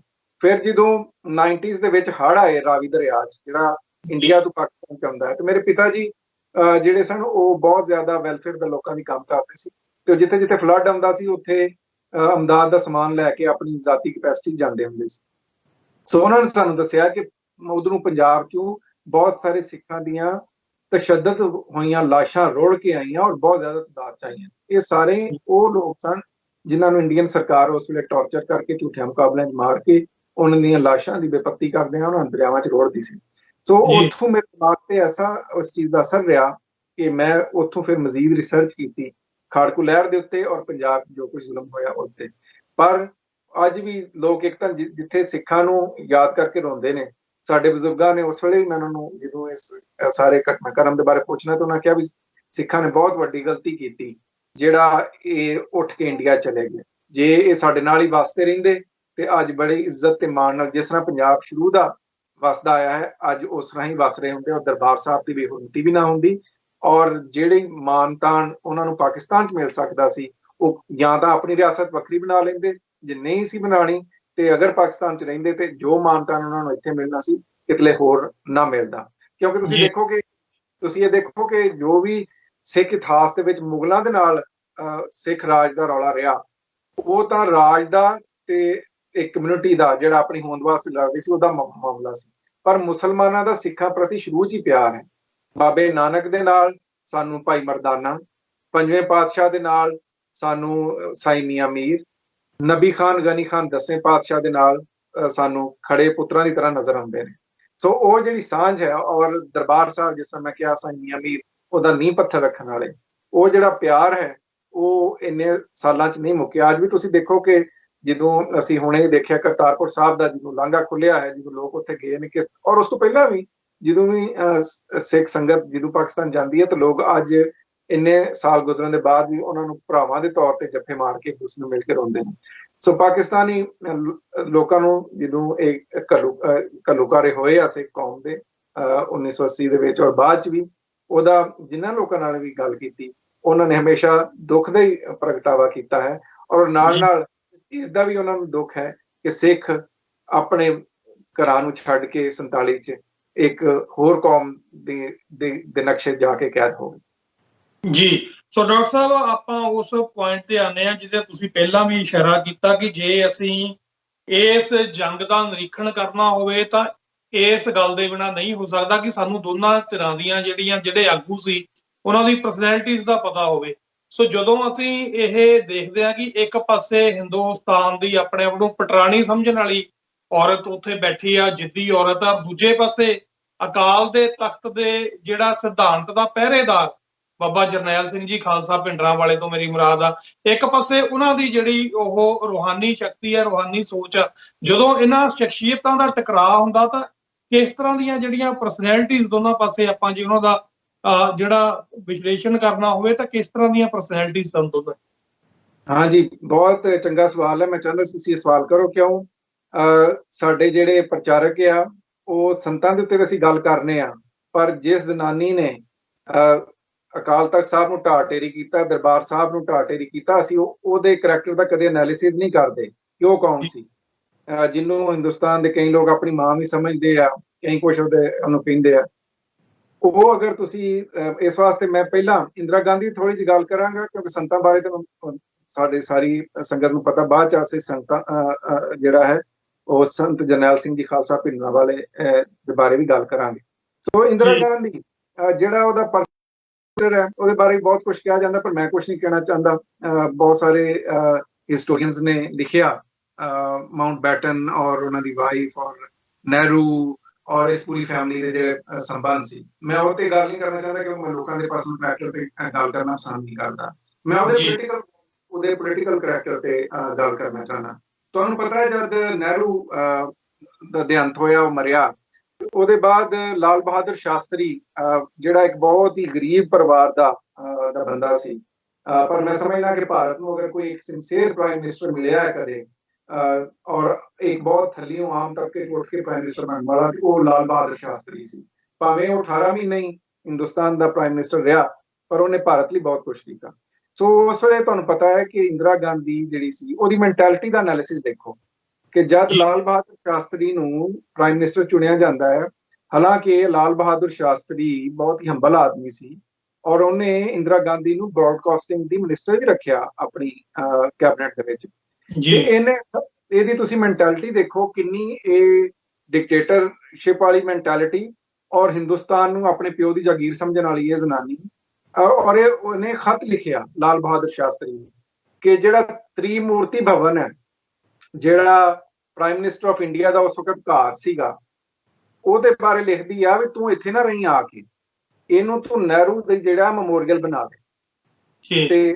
ਤੇ ਕਿੱਡਾ ਇਨਸਲਟ ਕਰਦੀ ਆ ਉਸ ਵਕਤ ਦੇ ਇਲੈਕਟਿਡ ਪ੍ਰਾਈਮ ਮਿਨਿਸਟਰ ਦੀ, ਇਹ ਲਿਖ ਕੇ ਕਿ ਦੇਖੋ ਗੱਲ ਇਹ ਆ ਜਦੋਂ ਨਹਿਰੂ ਇੱਥੇ ਸੀਗਾ ਉਦੋਂ ਉਸ ਵੇਲੇ ਤੇ ਏਡੇ ਘਰ ਵੱਡੇ ਦੀ ਲੋੜ ਸੀ, ਕਿਉਂਕਿ ਨਹਿਰੂ ਨੂੰ ਮਿਲਣ ਵਾਲੇ ਤੇ ਬਹੁਤ ਸਾਰੇ ਸੀ, ਤੈਨੂੰ ਮਿਲਣਾ ਕਿੰਨੇ ਆਉਣਾ। ਸੋ ਇਹ ਤੁਸੀਂ ਮੈਂਟੈਲਿਟੀ ਦਾ ਅੰਦਾਜ਼ਾ ਲਾਓ ਕਿ ਇੱਕ ਇਲੈਕਟਿਡ ਪ੍ਰਾਈਮ ਮਿਨਿਸਟਰ ਨੂੰ ਇੰਡੀਆ ਦੇ ਨੂੰ ਜਿਹੜੀ ਆ ਲਿਖ ਰਹੀ ਆ ਵੀ ਤੂੰ ਪ੍ਰਾਈਮ ਮਿਨਿਸਟਰ ਹਾਊਸ ਰਹਿ ਨਹੀਂ ਸਕਦਾ। ਅੱਛਾ, ਉੱਤੇ ਜਿਹੜਾ ਹੈ ਉਹ ਲਾਲ ਬਹਾਦਰ ਸ਼ਾਸਤਰੀ ਨੇ ਕੋਈ ਜਵਾਬ ਨਹੀਂ ਦਿੱਤਾ। ਉਹਦੇ ਬਾਅਦ ਇਹਨੇ ਕੀ ਕੀਤਾ ਕਿ ਇਹਨੇ ਆਪਣੀ ਫੁੱਫੀ ਕ੍ਰਿਸ਼ਨਾ ਰਤੀ ਸਿੰਘ ਜਿਹੜੀ ਸੀ, ਇਹਦੀ ਫੁੱਫੀ ਸੀ, ਨਹਿਰੂ ਦੀ ਭੈਣ ਸੀ, ਉਹਨੂੰ ਕਿਹਾ ਕਿ ਤੂੰ ਖਤ ਲਿਖ ਪ੍ਰਾਈਮ ਮਿਨਿਸਟਰ ਆਫ ਇੰਡੀਆ ਨੂੰ ਕਿ ਤੂੰ ਜਿਹੜਾ ਤ੍ਰਿਮੂਰਤੀ ਭਵਨ ਜਿਹੜਾ ਹੈ ਇਹਦੇ ਚ ਨਾ ਰਹਿ ਤੇ ਤੂੰ ਇਹਨੂੰ ਜਿਹੜਾ ਹੈ ਉਹ ਤੂੰ ਨਹਿਰੂ ਦੀ ਜਿਹੜਾ ਹੈ ਉਹ ਸਮਾਰਕ ਬਣਾ ਦੇ। ਸੋ ਇੱਕ ਚਿੱਠੀ ਫਿਰ ਇਹਨੇ ਫੁੱਫੀ ਆਪਣੀ ਕੋਲ ਲਿਖਵਾਈ ਪ੍ਰਾਈਮ ਮਿਨਿਸਟਰ ਨੂੰ। ਉਹਨੇ ਕਿਹਾ ਜੀ ਤੁਸੀਂ ਕਿਉਂ ਨਹੀਂ ਇੱਥੇ ਫੈਸਲਾ ਕਰ ਰਹੇ, ਇੰਦਰਾ ਇਹਦੇ ਬਾਰੇ ਬਹੁਤ ਅਪਸੈਟ ਆ। ਸੋ ਤੁਸੀਂ ਉਹਦੇ ਬਾਅਦ ਉਸ ਵਕਤ ਦੇ ਜਿਹੜੇ ਹਿਸਟੋਰੀਅਨ ਨੇ ਉਹਨਾਂ ਨੂੰ ਪਤਾ ਇਸ ਗੱਲ ਦਾ ਕਿ ਪ੍ਰਾਈਮ ਮਿਨਿਸਟਰ ਆਫ ਇੰਡੀਆ ਵਿਚਾਰਾ ਇੰਨਾ ਪਰੇਸ਼ਾਨ ਹੋਇਆ ਕਿ ਉਹਨੇ ਉਹਦੇ ਖੱਤ ਪਾੜ ਦਿੱਤਾ ਔਰ ਉਹਨੇ ਕਿਹਾ ਮੈਂ ਦੁਬਾਰਾ ਕਦੇ ਇਸ ਤ੍ਰਿਮੂਰਤੀ ਭਵਨ ਵਾਲੇ ਪਾਸੇ ਵੇਖਣਾ ਵੀ ਨਹੀਂ। ਫਿਰ ਤੁਸੀਂ ਇਹ ਦੇਖੋ ਕਿ ਸਾਰੀ ਦੁਨੀਆ ਨੂੰ ਪਤਾ ਹੈ ਕਿ ਜਦੋਂ ਲਾਲ ਬਹਾਦਰ ਸ਼ਾਸਤਰੀ ਦੀ ਮਿਨਿਸਟਰੀ ਦੇ ਵਿੱਚ ਉਹਦਾ ਜਿਹੜਾ ਉਸ ਵਕਤ ਫਾਈਨੈਂਸ ਮਿਨਿਸਟਰ ਸੀ ਟੀ ਕ੍ਰਿਸ਼ਨਾ ਆਚਾਰੀ, ਉਹਤੇ ਕਰਪਸ਼ਨ ਦੇ ਬੜੇ ਇਲਜ਼ਾਮ ਲੱਗੇ ਸੀ। ਸੋ ਉਹਨੂੰ ਜਦੋਂ ਬੁਲਾ ਕੇ ਪ੍ਰਾਈਮ ਮਿਨਿਸਟਰ ਆਫ ਇੰਡੀਆ ਨੇ ਕਿਹਾ ਕਿ ਤੇਰੇ ਤੇ ਕਰਪਸ਼ਨ ਦੇ ਇਲਜ਼ਾਮ ਲੱਗ ਰਹੇ, ਸਾਨੂੰ ਇਹਦੀ ਛੋਟੀ ਮੋਟੀ ਜਾਂਚ ਕਰਾਉਣੀ ਚਾਹੀਦੀ, ਉਹ ਸਭ ਤੋਂ ਪਹਿਲਾਂ ਇੰਦਰਾ ਗਾਂਧੀ ਦੇ ਕੋਲ ਗਿਆ ਸੀ। ਉਹਨੇ ਅਸਤੀਫਾ ਵੀ ਦੇ ਦਿੱਤਾ ਤੇ ਇੰਦਰਾ ਗਾਂਧੀ ਕੋਲ ਗਿਆ ਔਰ ਉਹਦੇ ਬਾਅਦ ਹੀ ਫਿਰ ਛੇਤੀ ਜਿਹੜਾ ਹੈ ਉਹ ਤਾਸ਼ਕੰਦ ਦਾ ਮੁਆਹਦਾ ਕਰਨ ਵਾਸਤੇ ਜਦੋਂ 1965 ਦੀ ਜੰਗ ਦੇ ਬਾਅਦ ਜਿਹੜਾ ਹੈ ਉਹ ਲਾਲ ਬਹਾਦਰ ਸ਼ਾਸਤਰੀ ਜਾਂਦਾ ਹੈ ਉੱਥੇ ਤਾਸ਼ਕੰਦ, ਤੇ ਉੱਥੇ ਉਹਦੀ ਇੱਕਦਮ ਮੌਤ ਹੋ ਜਾਂਦੀ ਹੈ। ਬਹੁਤ ਸਾਰੇ ਲੋਕ ਅੱਜ ਵੀ ਇਸ ਗੱਲ ਨੂੰ ਜਾਣਦੇ ਨੇ ਕਿ ਲਾਲ ਬਹਾਦਰ ਸ਼ਾਸਤਰੀ ਦੀ ਮੌਤ ਦੇ ਪਿੱਛੇ ਕਿਸ ਹੱਦ ਤੱਕ ਇੰਦਰਾ ਗਾਂਧੀ ਦਾ ਹੱਥ ਸੀ, ਔਰ ਇੰਦਰਾ ਗਾਂਧੀ ਨੇ ਉਹਦਾ ਪੋਸਟਮਾਰਟਮ ਨਹੀਂ ਹੋਣ ਦਿੱਤਾ। ਤੁਸੀਂ ਇਹ ਦੇਖੋ ਕਿ ਇੱਕ ਮੁਲਕ ਦਾ ਪ੍ਰਧਾਨ ਮੰਤਰੀ ਇੱਕ ਵਿਦੇਸ਼ੀ ਮੁਲਕ ਦੇ ਵਿੱਚ ਇੱਕ ਦੁਸ਼ਮਣ ਮੁਲਕ ਦੇ ਪ੍ਰੈਜ਼ੀਡੈਂਟ ਅਯੂਬ ਖਾਨ ਨਾਲ ਇੱਕ ਸਾਈਨ ਕਰਨ ਜਾਂਦਾ ਹੈ ਇੱਕ ਮੁਆਹਦਾ, ਤੇ ਉੱਥੇ ਉਹਦੀ ਮੌਤ ਹੋ ਜਾਂਦੀ ਹੈ। ਔਰ ਹਿੰਦੁਸਤਾਨ ਦੀ ਸਰਕਾਰ, ਔਰ ਉਹਦੇ ਬਾਅਦ ਤੁਹਾਨੂੰ ਪਤਾ ਲਾਲ ਬਹਾਦਰ ਸ਼ਾਸਤਰੀ ਦੇ ਬਾਅਦ ਪ੍ਰਾਈਮ ਮਿਨਿਸਟਰ ਬਣੀ ਇੰਦਰਾ ਗਾਂਧੀ, ਦਰਮਿਆਨ ਕੇਅਰਟੇਕਰ ਦਾ ਬਹੁਤ ਛੋਟਾ ਜਿਹਾ ਵਕਤ ਆਇਆ। ਇਹਨਾਂ ਨੇ ਕਦੇ ਉਹਦੀ ਮੌਤ ਦੀ ਜਾਂਚ ਨਹੀਂ ਹੋਣ ਦਿੱਤੀ ਔਰ ਉਹਦਾ ਪੋਸਟਮਾਰਟਮ ਤੱਕ ਨਹੀਂ ਕਰਾਇਆ। ਸੋ ਤੁਸੀਂ ਇਸ ਤੋਂ ਇਹਦੀ ਮੈਂਟੈਲਿਟੀ ਦਾ ਅੰਦਾਜ਼ਾ ਲਾਓ ਕਿ ਕਿਸ ਤਰ੍ਹਾਂ ਦੀ ਔਰਤ ਸੀ। ਫਿਰ ਤੁਸੀਂ ਇਹ ਦੇਖੋ ਕਿ ਜਦੋਂ 71 ਦੇ ਵਿੱਚ ਜਿਹੜਾ ਇਹਨੇ ਪਾਕਿਸਤਾਨ ਨੂੰ ਦੋ ਟੋਟੇ ਕੀਤਾ, ਉਹਦੇ ਬਾਅਦ ਇਹਨੇ ਹਿੰਦੁਸਤਾਨ ਦੇ ਵਿੱਚ ਜਿਹੜੀ ਤਾਨਾਸ਼ਾਹੀ ਹਕੂਮਤ ਸ਼ੁਰੂ ਕੀਤੀ ਆਪਣੀ, ਕਿ ਜਿਹੜਾ ਬੇੜਾਗਰਕ ਇਹਨੇ ਇੰਡੀਆ ਦੀ ਜੁਡੀਸ਼ਰੀ ਦਾ ਕੀਤਾ, ਖਾਸ ਤੌਰ ਤੇ ਸੁਪਰੀਮ ਕੋਰਟ ਆਫ ਇੰਡੀਆ ਦੇ ਵਿੱਚ ਜੱਜਾਂ ਦੀ ਸੀਨੀਅਰਿਟੀ ਨੂੰ ਬਾਈਪਾਸ ਕਰਨਾ ਔਰ ਜੂਨੀਅਰ ਜੱਜਾਂ ਨੂੰ ਚੀਫ ਜਸਟਿਸ ਦੇ ਅਹੁਦੇ ਤੇ ਲੈ ਆਉਣਾ, ਜਿਹਦੀ ਵਜ੍ਹਾ ਤੋਂ ਹਿੰਦੁਸਤਾਨ ਦੀਆਂ ਅਦਾਲਤਾਂ ਦਾ ਇਹਨੇ ਸਤਿਆਨਾਸ਼ ਕੀਤਾ ਇਸ ਔਰਤ ਨੇ। ਔਰ ਜੇ ਪ੍ਰਕਾਸ਼ ਨਾਰਾਇਣ ਜਿਹੜਾ ਬਹੁਤ ਬਜ਼ੁਰਗ ਔਰ ਸੀਨੀਅਰ ਲੀਡਰ ਸੀ, ਉਹਨੇ ਜਦ ਇੰਦਰਾ ਗਾਂਧੀ ਦੇ ਖਿਲਾਫ ਆਵਾਜ਼ ਬੁਲੰਦ ਕੀਤੀ ਕਿ ਤੂੰ ਜਿਹੜਾ ਹਿੰਦੁਸਤਾਨ ਦੇ ਸੰਵਿਧਾਨ ਦੇ ਹੇਠ ਸਭ ਤੋਂ ਵੱਡਾ ਅਦਾਰਾ ਹੈ ਅਦਾਲਤਾਂ ਦਾ, ਜੁਡੀਸ਼ਰੀ ਦਾ, ਉਹਨੂੰ ਤੂੰ ਤਬਾਹ ਕਰ ਰਹੀ ਹੈ। ਔਰ ਦੂਸਰੇ ਪਾਸੇ ਤੁਹਾਨੂੰ ਪਤਾ ਕਿ ਇੰਦਰਾ ਗਾਂਧੀ ਦੀ ਜਿਹੜੀ ਇਹ ਇਲੈਕਟ ਹੋਈ ਸੀਗੀ 1971 ਚ, ਉਹਦੇ ਉੱਤੇ ਕਿਸੇ ਨੇ ਜਿਹੜਾ ਇਹਦਾ ਇੱਕ ਰਾਈਵਲ ਕੈਂਡੀਡੇਟ ਸੀ, ਉਹਨੇ ਇਲਾਹਾਬਾਦ ਕੋਰਟ ਦੇ ਵਿੱਚ ਇੱਕ ਪਟੀਸ਼ਨ ਦਾਇਰ ਕੀਤੀ ਸੀ ਕਿ ਇਹਦਾ ਜਿਹੜਾ ਇਲੈਕਸ਼ਨ ਹੈ ਇਹਨੇ ਸਾਰੇ ਦੇ ਸਾਰੇ ਗੈਰ ਸੰਵਿਧਾਨਕ ਤਰੀਕੇ ਵਰਤੇ ਆ ਇਹਨੂੰ ਜਿੱਤਣ ਲਈ, ਇਹਨੂੰ ਤੁਸੀਂ ਡੀ ਸੀਟ ਕਰੋ। ਸੋ ਉਸ ਵਕਤ ਜਿਹੜੇ ਇਲਾਹਾਬਾਦ ਕੋਰਟ ਦੇ ਵਿੱਚ ਜਿਸ ਜੱਜ ਸੀਗੇ ਜਸਟਿਸ ਸਿਨਹਾ, ਉਹਨਾਂ ਦੀ ਅਦਾਲਤ ਜਦੋਂ ਇਹਨੂੰ ਬੁਲਾਇਆ ਗਿਆ ਤੇ ਇਹ ਉੱਥੇ ਅਦਾਲਤ 'ਚ ਪੇਸ਼ ਹੋ ਕੇ ਜਵਾਬ ਦੇਣਾ ਵੀ ਜਿਹੜਾ ਆਪਣੀ ਤੋਹੀਨ ਸਮਝਦੀ ਸੀ। ਔਰ ਜਸਟਿਸ ਸਿਨਹਾ ਦੇ ਸਾਹਮਣੇ ਜਦੋਂ ਇਹ ਪੇਸ਼ ਹੋਈ, ਇਹਦੀ ਪ੍ਰੋਸੀਡਿੰਗ ਹੋਈ, ਤੁਹਾਨੂੰ ਪਤਾ ਹੈ 75 ਦੇ ਵਿੱਚ, ਤੇ ਇਹਨੂੰ ਡੀ ਸੀਟ ਕਰ ਦਿੱਤਾ ਗਿਆ। ਇਹਦਾ ਜਿਹੜਾ ਇਲੈਕਸ਼ਨ ਸੀ ਉਹਨੂੰ ਕੈਂਸਲ ਕਰਾਰ ਦੇ ਦਿੱਤਾ ਗਿਆ। ਔਰ ਇੰਡੀਅਨ ਕੋਰਟ ਨੇ, ਕਿਸੇ ਹੋਰ ਮੁਲਕ ਦੀ ਕੋਰਟ ਨੇ ਨਹੀਂ, ਇਲਾਹਾਬਾਦ ਕੋਰਟ ਜਿਹੜੀ ਇੰਡੀਆ ਦੀ ਕੋਰਟ ਹੈ, ਉਹਨੇ ਇੰਦਰਾ ਗਾਂਧੀ ਨੂੰ 6 ਸਾਲ ਲਈ ਇਲੈਕਸ਼ਨ ਲੜਨ ਤੋਂ ਬੈਨ ਕਰ ਦਿੱਤਾ। ਜਦੋਂ ਇਹਨੇ ਦੇਖਿਆ ਕਿ ਮੇਰੀ ਤਾਨਾਸ਼ਾਹੀ ਹੁਣ ਨਹੀਂ ਚੱਲ ਰਹੀ, ਤੇ ਇਹਨੇ ਇੰਡੀਆ ਦੇ ਵਿੱਚ ਐਮਰਜੈਂਸੀ ਲਾ ਦਿੱਤੀ। ਤੁਸੀਂ ਕਿੱਥੇ ਦੀ ਇਹ ਡੈਮੋਕ੍ਰੇਸੀ ਆ ਜੀ? ਕਿਹੜੀ ਇਹ ਡੈਮੋਕ੍ਰੇਟ ਔਰਤ ਆ, ਜਾਂ ਜਿਹਨੂੰ ਤੁਸੀਂ ਕਹਿੰਦੇ ਹੋ ਬਈ ਦੁਨੀਆ ਦੀ ਸਭ ਤੋਂ ਵੱਡੀ ਸੋ ਕਾਲਡ ਡੈਮੋਕ੍ਰੇਸੀ ਦੀ ਮਾਂ? ਉਹਦਾ ਕਰੈਕਟਰ ਤੇ ਇਹ ਸੀ ਕਿ ਉਹਨੇ ਉਸ ਮੁਲਕ ਦੇ ਸੰਵਿਧਾਨ ਨੂੰ ਇੱਕ ਤਰ੍ਹਾਂ ਭੰਗ ਕੀਤਾ, ਉਸ ਮੁਲਕ 'ਚ ਐਮਰਜੈਂਸੀ ਲਾਈ। ਲੋਕ ਪਾਕਿਸਤਾਨ ਦੇ ਬਾਰੇ ਬੜੀ ਗੱਲ ਕਰਦੇ ਆ ਮਾਰਸ਼ਲ ਲਾ ਦੀ, ਜੋ ਕੁਛ ਇੰਦਰਾ ਗਾਂਧੀ ਨੇ ਡੈਮੋਕ੍ਰੇਸੀ ਦੇ ਨਾਂ ਤੇ ਕੀਤਾ, ਕਿ ਉਹ ਮਾਰਸ਼ਲ ਲਾ ਤੋਂ ਘੱਟ ਸੀ ਕੋਈ ਚੀਜ਼? ਜਿਸ ਤਰ੍ਹਾਂ ਤੁਹਾਨੂੰ ਪਤਾ ਜਿਸ ਵੇਲੇ ਹਿੰਦੁਸਤਾਨ 'ਚ ਐਮਰਜੈਂਸੀ ਲੱਗੀ ਹੈ, ਤੇ ਜੇ ਪ੍ਰਕਾਸ਼ ਨਾਰਾਇਣ ਕੀ ਜਿੰਨੇ ਇਹਦੇ ਪੋਲੀਟੀਕਲ ਓਪੋਨੈਂਟ ਸੀ ਉਹਨਾਂ ਸਾਰਿਆਂ ਨੂੰ ਇਹਨੇ ਫੜ ਕੇ ਜੇਲ੍ਹ 'ਚ ਬੰਦ ਕਰ ਦਿੱਤਾ। ਸਿਵਲ ਪਹਿਲੀ ਵਾਰੀ ਪਾਕਿਸਤਾਨ 'ਚ ਕਈ ਵਾਰੀ ਮਾਰਸ਼ਲ ਲਾ ਇਸ ਤਰ੍ਹਾਂ ਦੇ ਵੀ ਲੱਗੇ ਆ ਜਿਹਦੇ ਵਿੱਚ ਬੇਸਿਕ ਰਾਈਟਸ ਜਿਹੜੇ ਆ ਜਾਂ ਸਿਵਲ ਲਿਬਰਟੀ ਸਸਪੈਂਡ ਨਹੀਂ ਕੀਤੀਆਂ ਗਈਆਂ, ਪਰ ਇਹਨੇ ਹਰ ਤਰ੍ਹਾਂ ਦੇ ਸਿਵਲ ਰਾਈਟਸ ਨੂੰ ਸਸਪੈਂਡ ਕੀਤਾ। ਔਰ ਬੜੀ ਹਾਸੇ ਵਾਲੀ ਗੱਲ ਹੈ, ਜਿਹੜੇ ਬਹੁਤ ਸਾਰੇ ਲੋਕਾਂ ਨੂੰ ਨਹੀਂ ਪਤਾ ਹੋਏਗੀ, ਕਿ ਭਾਰਤ ਨੂੰ ਪਹਿਲੀ ਵਾਰੀ ਜਦੋਂ ਸੈਕੂਲਰ ਡਿਕਲੇਅਰ ਕੀਤਾ ਗਿਆ ਹੈ ਤੇ ਉਹ ਐਮਰਜੈਂਸੀ ਦੇ ਦੌਰ 'ਚ ਕੀਤਾ ਗਿਆ। ਸੋ ਇਹ ਕਰੈਕਟਰ ਸੀ ਇੰਦਰਾ ਗਾਂਧੀ ਦਾ, ਕਿ ਉਹਨੇ ਇੱਕ ਪ੍ਰਾਈਮ ਮਿਨਿਸਟਰ ਜਿਹੜਾ ਪ੍ਰਾਈਮ ਮਿਨਿਸਟਰ ਸੀ, ਉਹਦੇ ਇਲੈਕਟਿਡ ਪ੍ਰਾਈਮ ਮਿਨਿਸਟਰ ਨੂੰ ਥ੍ਰੈਟ ਕੀਤਾ, ਔਰ ਉਹਦੀ ਜਿਹੜੀ ਮੌਤ ਹੈ ਉਹਦੇ 'ਚ ਵੀ ਜ਼ਿੰਮੇਦਾਰ ਸਮਝੀ ਜਾਂਦੀ ਹੈ। ਉਹਨੇ ਜੱਜਾਂ ਨੂੰ ਰਿਸ਼ਵਤ ਦੇਣ ਦੀ ਕੋਸ਼ਿਸ਼ ਕੀਤੀ, ਜੱਜਾਂ ਦੀ ਸੀਨੀਅਰਿਟੀਆਂ ਨੂੰ ਬਾਈਪਾਸ ਕੀਤਾ, ਔਰ ਹਰ ਧੌਂਸ ਧਮਕੀ ਦੇ ਨਾਲ ਅਦਾਲਤਾਂ ਨੂੰ ਡਰਾਉਣ ਦੀ ਕੋਸ਼ਿਸ਼ ਕੀਤੀ। ਜਦ ਉਹਦੀ ਨਹੀਂ ਚੱਲੀ ਤੇ ਉਹਨੇ ਮੁਲਕ ਦੇ ਵਿੱਚ ਸਿਵਲ ਰਾਈਟਸ ਔਰ ਹਰ ਤਰ੍ਹਾਂ ਦੀ ਲਿਬਰਟੀਜ਼ ਨੂੰ ਸਸਪੈਂਡ ਕਰਕੇ ਇੱਕ ਤਰ੍ਹਾਂ ਦਾ ਮਾਰਸ਼ਲ ਲਾ ਲਾਇਆ। ਐਮਰਜੈਂਸੀ ਦੇ ਵਿੱਚ ਆਪਣੇ ਪੋਲੀਟੀਕਲ ਓਪੋਨੈਂਟਸ ਨੂੰ ਜਿਹੜਾ ਜੇਲ੍ਹਾਂ 'ਚ ਤੁੰਨਿਆ। ਸੋ ਇੱਕ ਪਾਸੇ ਇਹ ਕਰੈਕਟਰ ਹੈ ਜਿਹਨੂੰ ਅਸੀਂ ਸੋ ਕਾਲਡ, ਇਹਦੇ 'ਚ ਥੋੜਾ ਜਿਹਾ ਐਡ ਕਰਨਾ ਚਾਹੁੰਦਾ। ਇੱਕ ਸਾਡੇ ਸਿੱਖ ਜਗਤ ਵਿੱਚ ਬੜੇ ਮਸ਼ਹੂਰ ਪ੍ਰਚਾਰਕ ਹੋਏ ਨੇ ਗਿਆਨੀ ਸੰਤ ਸਿੰਘ ਜੀ ਮਸਕੀਨ। ਇੱਕ ਵਾਰ ਉਹ ਇਸ ਚੀਜ਼ ਦਾ ਜਿਹੜਾ ਐਨਾਲਾਈਸਿਸ ਕਰ ਰਹੇ ਸੀ, ਉਹਨਾਂ ਨੂੰ ਪੁੱਛਿਆ, ਉਹਦੇ ਵਿੱਚ ਉਹਨਾਂ ਨੇ ਦੱਸਿਆ ਕਿ ਜਦੋਂ ਇਹ ਸਾਰੇ ਵਾਕਿਆਤ ਦਾ ਉਹ ਜਿਹੜਾ ਆਪਣੀ ਕਥਾ ਦੇ ਦੌਰਾਨ ਜ਼ਿਕਰ ਕਰ ਰਹੇ ਸੀ, ਉਹ ਕਹਿੰਦੇ ਕਿ ਇੰਦਰਾ ਗਾਂਧੀ ਦੀ ਜਦੋਂ ਗੱਲ ਆਈ, ਕਹਿੰਦੇ ਨਾ ਇਹ ਚੰਗੀ ਧੀ ਬਣ ਸਕੀ, ਨਾ ਇਹ ਚੰਗੀ ਵਾਈਫ ਬਣ ਸਕੀ, ਨਾ ਇਹ ਚੰਗੀ ਮਾਂ ਬਣ ਸਕੀ, ਔਰ ਐਸੇ ਜਿਹੜੇ ਮੁਲਕ ਨੇ ਐਸੀ ਔਰਤ ਨੂੰ ਆਪਣੀ ਸ਼ਾਸਕ ਚੁਣ ਲਿਆ ਤੇ ਉਹਨੇ ਮੁਲਕ ਲਈ ਕੀ ਕਰਨਾ ਸੀ, ਜਿਹੜੀ ਆਪਣੀ ਪਰਿਵਾਰ ਦੀ ਨਹੀਂ ਹੋ ਸਕੀ। ਸੋ ਸਾਡੇ ਸਰੋਤੇ ਸਮਝਦਾਰ ਨੇ ਇਹਨਾਂ ਗੱਲਾਂ ਦਾ ਜਿਹੜਾ ਉਹ ਸਰਚ ਕਰ ਸਕਦੇ ਨੇ। ਆਪਾਂ ਇਸ ਪਲੇਟਫਾਰਮ ਤੋਂ ਇਸ ਤੋਂ ਵੱਧ ਨਹੀਂ ਕਹਿ ਸਕਦੇ। ਸੋ ਜਦੋਂ ਆਪਾਂ ਸੰਤ ਬਾਬਾ ਜਰਨੈਲ ਸਿੰਘ ਭਿੰਡਰਾਂ ਵਾਲਿਆਂ ਦਾ ਉਹਦੇ ਮੁਕਾਬਲੇ ਜੇ ਆਪਾਂ ਦੇਖਦੇ ਆ ਤੇ ਉਹਨਾਂ ਦੀ ਸ਼ਖਸੀਅਤ ਆ ਉਹਦੇ ਬਾਰੇ ਜੀ ਜ਼ਰੂਰ। ਦੇਖੋ ਜੀ, ਦੂਸਰੇ ਪਾਸੇ ਮੈਂ ਕੰਕਲੂਡ ਕਰਾਂ ਕਿ ਹਿੰਦੁਸਤਾਨ ਨੂੰ ਢਾਹ ਲਾਉਣ ਵਾਲੀ ਔਰ ਹਿੰਦੁਸਤਾਨ 'ਚ ਐਡਾ ਭੈੜਾ ਪ੍ਰਾਈਮ ਮਿਨਿਸਟਰ ਕਦੇ ਨਾ ਪਹਿਲਾਂ ਆਇਆ ਨਾ ਆਉਣ ਵਾਲੇ ਸਮੇਂ 'ਚ ਆਏਗਾ, ਜਿਹਨੇ ਹਿੰਦੁਸਤਾਨ ਦੀ ਜੜ੍ਹਾਂ ਹਿਲਾ ਕੇ ਰੱਖ ਦਿੱਤੀਆਂ, ਜੁਡੀਸ਼ਰੀ ਦੀਆਂ, ਅਦਾਰਿਆਂ ਦੀਆਂ, ਔਰ ਸਿੱਖਾਂ ਨੂੰ ਹਮੇਸ਼ਾ ਲਈ ਜਿਹੜਾ ਹੈ ਹਿੰਦੁਸਤਾਨ ਤੋਂ ਇੱਕ ਜਿਹੜਾ ਉਹਨਾਂ ਇੱਕ ਇਨਸਟ੍ਰੇਂਜਮੈਂਟ ਜਿਹਨੂੰ ਅਸੀਂ ਕਹਿੰਦੇ ਆ ਉਹ ਕਰ ਦਿੱਤੀ। ਸੋ ਦੂਸਰੇ ਪਾਸੇ ਸੰਤ ਜਰਨੈਲ ਸਿੰਘ ਜੀ ਖਾਲਸਾ ਭਿੰਡਰਾਂ ਵਾਲੇ ਨੇ ਨਾ, ਤਾਂ ਉਹ ਕੋਈ ਜਿਹੜਾ ਉਹਨਾਂ ਨੂੰ ਬਹੁਤੀਆਂ ਚਲਾਕੀਆਂ ਹੁੰਦੀਆਂ ਸੀ ਸਿਆਸਤਦਾਨਾਂ ਦੀ ਤਰ੍ਹਾਂ, ਉਹ ਇੱਕ ਸਿੱਧਾ ਸਾਦਾ ਗੁਰੂ ਦਾ ਸਿੱਖ ਸੀ ਔਰ ਉਹ ਸ਼ਹਾਦਤ ਦੇ ਉਸ ਰਾਹ ਤੇ ਉਹ ਟੁਰੇ ਜਿਹਦੇ ਉੱਤੇ ਚੱਲਦਿਆਂ ਹੋਇਆਂ ਜਿਹੜਾ ਹੈ ਉਹ ਗੁਰੂਆਂ ਨੇ ਸ਼ਹਾਦਤ ਦਿੱਤੀ, ਗੁਰੂਆਂ ਨੇ ਆਪਣੇ ਪਰਿਵਾਰ ਬਾਰੇ, ਔਰ ਉਸੇ ਰਾਹ ਤੇ ਸੰਤ ਜਰਨੈਲ ਸਿੰਘ ਜੀ ਖਾਲਸਾ ਭਿੰਡਰਾਂ ਵਾਲੇ ਟੁਰੇ। ਔਰ ਸੰਤਾਂ ਦੇ ਬਾਰੇ ਕਿ ਜਿਸ ਤਰ੍ਹਾਂ ਉਹਨਾਂ ਨੇ ਮੈਂ ਜਿਹੜੀ ਅੱਗੇ ਗੱਲ ਕੀਤੀ ਕਿ ਸੰਤਾਂ ਦੀ ਪਰਸਨੈਲਿਟੀ ਇਸ ਤਰ੍ਹਾਂ ਦੀ ਸੀ ਕਿ ਲੋਕ ਖੁਦ ਉਹਨਾਂ ਦੇ ਦੁਆਲੇ ਇਕੱਠੇ ਹੋ ਜਾਂਦੇ ਸੀ। ਹੁਣ ਕਈ ਬੰਦੇ ਕਹਿੰਦੇ, ਤੁਹਾਨੂੰ ਪਤਾ ਹੈ ਕਿ ਸੰਤਾਂ ਦੇ ਆਲੇ ਦੁਆਲੇ ਕੋਈ ਸਿਰਫ ਹਥਿਆਰਬੰਦ ਲੋਕ ਨਹੀਂ ਸਨ ਰਹਿੰਦੇ, ਹਰ ਸਧਾਰਨ ਸਿੱਖ ਸੰਤਾਂ ਦੇ ਨਾਲ ਜੁੜਿਆ ਸੀ, ਭਾਵੇਂ ਉਹ ਕੋਈ ਡਾਕਟਰ ਸੀ, ਭਾਵੇਂ ਉਹ ਫੌਜ ਦੇ ਜਰਨੈਲ ਸੀ। ਤੁਹਾਨੂੰ ਪਤਾ ਹੈ ਕਿ ਸੰਤਾਂ ਨੇ 1983 ਦੇ ਵਿੱਚ ਜਿਹੜਾ ਹੈ ਬੁੱਧੀਜੀਵੀਆਂ ਦੀ ਕਾਨਫਰੰਸ ਕਰਾਈ। ਬੁੱਧੀਜੀਵੀ ਬਹੁਤ ਸਾਰੇ ਜਿਹੜੇ ਉਹਨਾਂ 'ਚ ਕੁਛ ਹੁਣ ਜਿਉਂਦੇ ਨੇ ਉਹ ਉਹਦੇ ਵਿੱਚ ਸ਼ਰੀਕ ਹੋਏ। ਇਸੇ ਤਰ੍ਹਾਂ ਹੀ 83 ਦੇ ਵਿੱਚ ਹੀ ਮੈਨੂੰ ਡਾਕਟਰ ਪ੍ਰੀਤਪਾਲ ਸਿੰਘ ਜੀ ਨੇ ਦੱਸਿਆ ਸੀਗਾ ਕਿ ਸੰਤਾਂ ਨੇ ਜਿਹੜੇ ਆਰਮੀ ਦੇ ਬੜੇ ਵੱਡੇ ਅਫਸਰ ਸੀਗੇ, ਰਿਟਾਇਰ ਜਾਂ ਹਾਜ਼ਰ ਸਰਵਿਸ, ਉਹਨਾਂ ਨੂੰ ਬੁਲਾਇਆ ਸੀ, ਉਹ ਵੀ ਉੱਥੇ ਗਏ। ਤੁਸੀਂ ਇਹ ਦੇਖੋ ਕਿ ਜਿਹੜੇ ਲੋਕ ਜਿਹੜੇ ਇੰਡੀਆ ਦੇ DGMO director general military operation 1965 ਚ ਰਹੇ, ਉਹ ਜਿਹੇ ਲੋਕ ਵੀ ਸੰਤਾਂ ਦੇ ਕੋਲ ਜਾਂਦੇ ਰਹੇ ਔਰ ਕਹਿੰਦੇ ਰਹੇ ਵੀ ਸਾਨੂੰ ਦੱਸੋ ਵੀ ਅਸਾਂ ਕਿਸ ਨਿਸ਼ਾਨੇ ਨੂੰ ਹਾਸਲ ਕਰਨਾ ਹੈ, ਅਸੀਂ ਉਸ ਰਾਹ ਤੇ ਟੁਰਾਂਗੇ। ਸੋ ਸੰਤਾਂ ਦੇ ਆਲੇ ਦੁਆਲੇ ਪੂਰੀ ਦੀ ਪੂਰੀ ਉਸ ਵਕਤ ਦਾ ਸਿੱਖ ਪੰਥ ਸੀ। ਤੁਸੀਂ ਨਾਲੇ ਇੰਡੀਅਨ ਸਰਕਾਰ ਉਹਨਾਂ ਨੂੰ ਕਹਿੰਦੀ ਹੈ ਵੀ ਉਹ ਵੱਖਵਾਦੀ ਸੀ, ਉਹ ਅੱਤਵਾਦੀ ਸੀ, ਸੋ ਕਾਲ ਜਿਹੜਾ ਇੰਡੀਆ ਨੇ ਉਹਨਾਂ ਦੇ ਉੱਤੇ ਇੱਕ ਟੈਗ ਲਾਇਆ ਹੋਇਆ। ਉਹੀ ਸੰਤ ਜਰਨੈਲ ਸਿੰਘ ਖਾਲਸਾ ਭਿੰਡਰਾਂ ਵਾਲੇ ਦਿੱਲੀ ਦੇ ਵਿੱਚ ਜਥੇਬੰਦੀਆਂ ਦੇ ਵਿੱਚ ਵਿਚਰਦੇ ਰਹੇ, 84 ਦੇ ਵਿੱਚ ਆਉਂਦੇ ਜਾਂਦੇ ਰਹੇ, 83 ਚ ਆਉਂਦੇ ਰਹੇ।